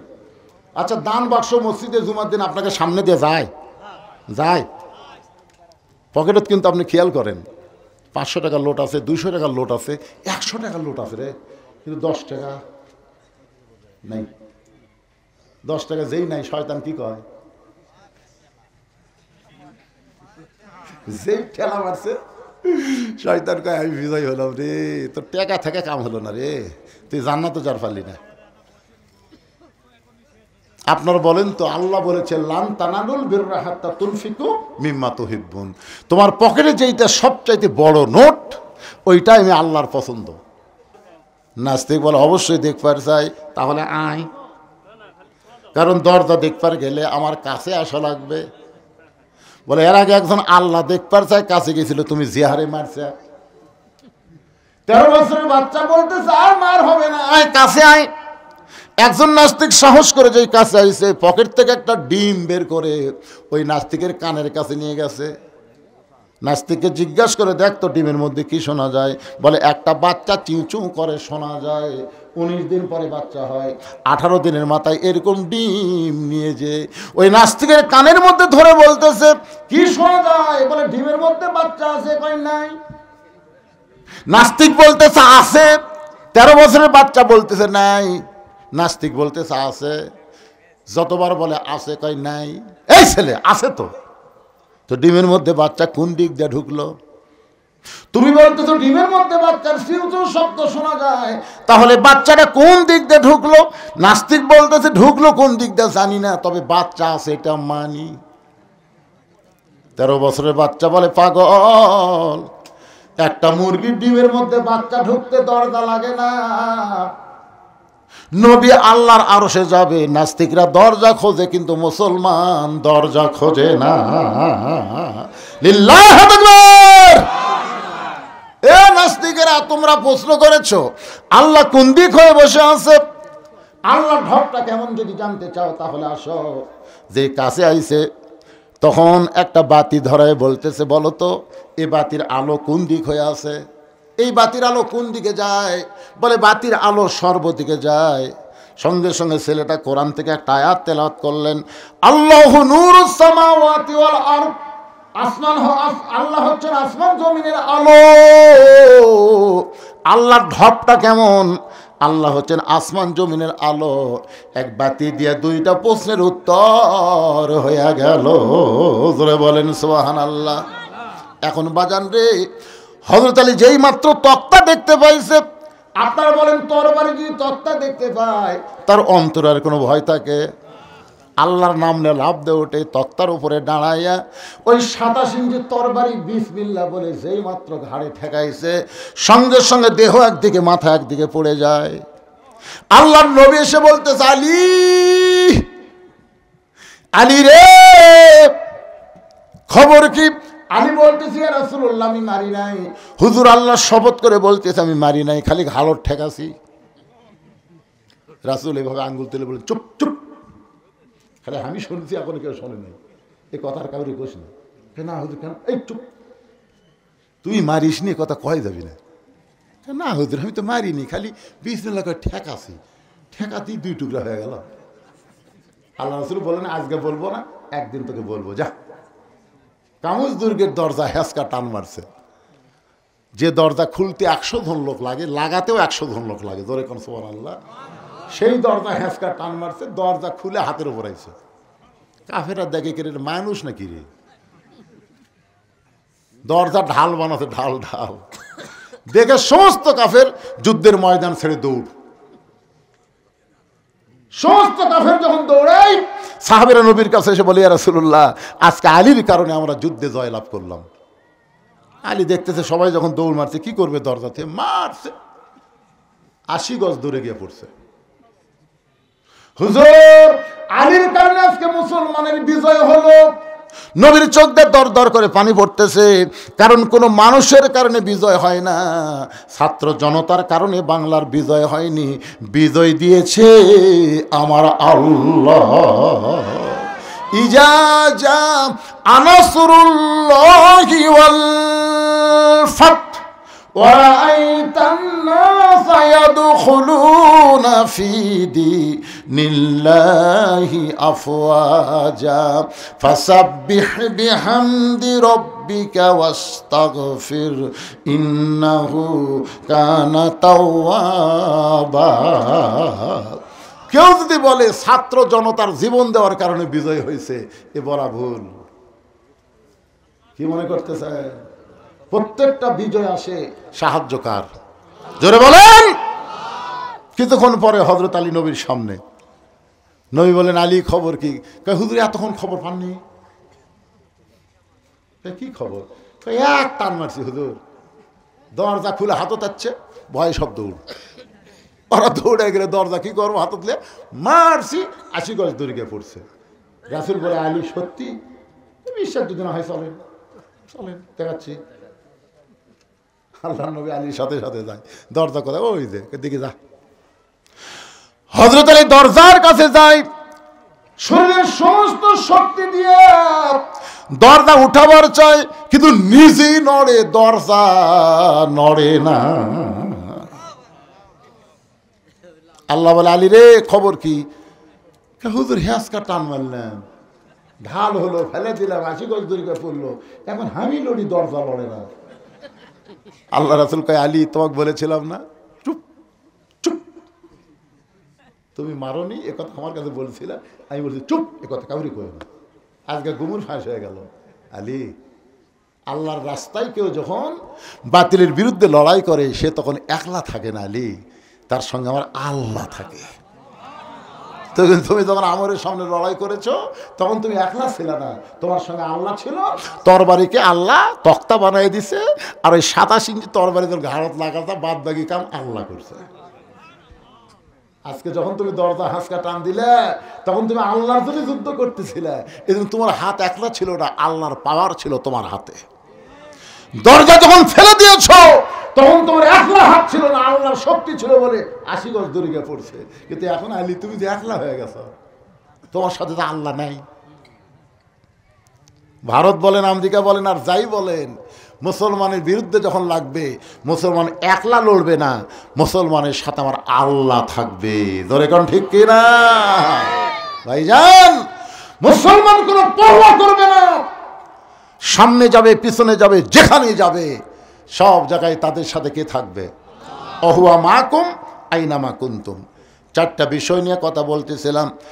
1 নম্বর হলো নামাজ, 2 নম্বর কুরবানি, 3 নম্বর বেঁচে থাকা, 4 নম্বর মরে যাওয়া। সবই হচ্ছে আমার আল্লাহর জন্যে। জোরে বলেন কার জন্যে? আমরা নামাজ পড়বো কার জন্যে? কুরবানি করবো কার জন্যে? কুরবানি মানে গরু কুরবানি না, এই যে মসজিদের জন্য যেটা দিলেন এটা একটা কুরবানি। কেউ দিবার পারলো, কেউ পারলো না, অনেকের টাকা পয়সা আছে পারলো না, এটাই হলো কুরবানি। ত্যাগ করা, দান করা মানে কি? ত্যাগ করে দিলাম। সারা জীবনে কামাই করে আমি কি করছি? আমার ভাই গেছে, ত্যাগ করে দিচ্ছি। মসজিদ, মাদ্রাসা, এতিমখানা, এবার সাইদে হুজুরের নামে একটা কনফারেন্স হল করলাম, এই ভিডিও বানেরা জানে কি সব ত্যাগ। ত্যাগ করেন, কুরবানি করেন, আল্লাহ তাআলা আপনার জন্য জান্নাত কুরবানি করে দিবে। যা আমি তোকে জান্নাত দিয়ে দিলাম। এই জন্য রাসূল বলেছে কেউ আল্লাহর ঘরের জন্য দেয়, আল্লাহ তাকে দুনিয়াতে দেয় না, জান্নাতে একটা ঘর দিয়ে দেয়। যারাই দান করলেন জান্নাতের মধ্যে একটা ঘর বরাদ্দ পেয়ে গেলেন, যারা করেন নাই করবেন, অসুবিধা নেই। আপনি যদি বড় না দিবার পারেন ব্যাগের মধ্যে তো দিচ্ছেন, দেননি ভাইজান, সবাই দেননি। আল্লাহ সকলের দানকে কুরবানির মধ্যে কবুল করুক, সকলে বলে আমিন। আমরা বাঁচা থাকবো কার জন্যে? আবার মরবো কার জন্যে? আল্লাহ বাঁচা থাকাও আল্লাহর জন্য কবুল করুক, মরে যাওয়া আল্লাহর জন্য যেন কবুল করে। সকলে বলে আল্লাহুম্মা আমিন। আস্তাগফিরুল্লাহ রাব্বি মিন কুল্লি জামবি ওয়া তুবু ইলাইহি লা হাওলা ওয়ালা কুওয়াতা ইল্লা বিল্লাহিল আলিয়্যিল আযীম। আল্লাহুম্মা সাল্লি আলা মুহাম্মদ, আল্লাহুম্মা বারিক আলা মুহাম্মদ। মোনাজাতের পরে আমার লেখা একটা বই আছে, আর মাদ্রাসার জন্য, এতিমদের জন্য একটা বই লিখছি আমি, মাত্র 50 টাকা হাদিয়া। এটা বইয়ের দাম না, এই 50 টাকা আমার এতিমদেরকে দান করার সব পাবেন, বিনিময়ে একটা বই পাবেন, আর 50 টাকার বিনিময়ে একটা বই পাবেন। মাদ্রাসায় 50 টাকা দান করার সব হবে, যারা নেবেন মোনাজাতের পরে হবে ইনশাল্লাহ। এমনি তো দান করছি ওরা, তারপরও ব্যাগের মধ্যে আবার 11,900 টাকা আমার মায়েরা দান করছে। মায়েদের এই বিশাল দানকে আল্লাহ কবুল করুক, সকলে বলে আমিন। মায়েরা মসজিদে আসে না, তারপর 50,000 টাকা মা দিছে সর্বপ্রথম, টপি নাকি টপি। আর এক মা মসজিদের ইমামদের জায়গা বাসা করার জন্য জায়গাই দিয়ে দিছে। জোরে কর না সুবহানাল্লাহ। এই জায়গা কি বাসার ধারে? কথা কর না কেন, কোন ধারে? তো রাস্তার ধারে জায়গার দাম কম না বেশি? এই কুরবানি মরদ মানুষ করার পারেনি, করেছে একজন নারী। সর্বপ্রথম কুরবানি করেছে মা খাদিজাতুল কুবরা। আমি মার জন্য দোয়া করব, আল্লাহ যেন মা খাদিজার সঙ্গে তাকে জান্নাত দেয়। জোরে কর আমিন। ভাইজান মনোযোগ করে দিন, আল্লাহুম্মা আমিন। আল্লাহুম্মা আনতাস সালাম ওয়া মিনকাস সালাম, তাবারাকতা ইয়া যাল জালালি ওয়াল ইকরাম। আয় আল্লাহ তাআলা, কঠিন শীতের ভিতরে আরবের বাড়ি ঘরকে বাদ দিয়া ল্যাপ্তশোকের মহব্বত কলিজা থেকে বের করে এই জান্নাতের বাগানে বসে বসে কোরআন হাদিস আলোচনা শোনার শেষ আমি গুনাহগারের সঙ্গে রহমতের দরজায় ফকির হয়ে দোকানা হাত তুলেছি। আল্লাহ মেহেরবানি করে আজকের মাহফিল আমাদের সকলের হিদায়াতের জন্যে, নাজাতের জন্যে, জান্নাতের জন্যে কবুল করে নাও। এই মাহফিলের শুরু থেকে শেষ পর্যন্ত যত আলোচনা হয়েছে আল্লাহ, এর মধ্যে যদি ত্রুটি হয়, ভুল হয়, মাফ করে দাও। এর যা হাদিয়া মঞ্জুর করেন সোনার মদিনায় নবী পাকের রওজা মুবারকে আল্লাহ কবুল করে নাও। তামাম আম্বিয়ায়ে কেরাম, আসহাবে কেরাম, তাবিনে কেরাম, তাবিনে কেরাম, তামাম পৃথিবীর মাটির নিচে যত মুমিন মুমিনা শুয়ে আছে আল্লাহ, সকলের আরওয়াহ পরে হাদিয়া কবুল করো। আল্লাহ, তোমার ঘর মসজিদকে সুন্দর করতে গিয়া হাজার হাজার টাকা দান করেছে আল্লাহ।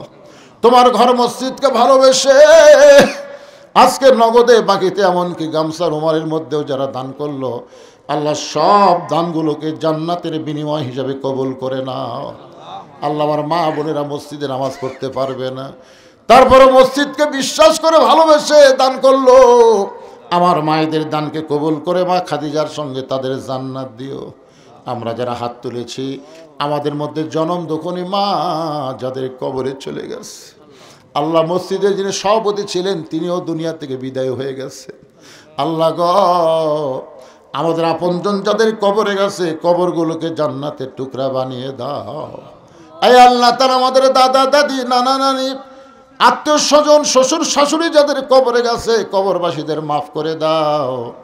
এই গোবর্ধনপুর গ্রামকে আল্লাহ তুমি কবুল করে নাও, মসজিদকে কবুল করে নাও।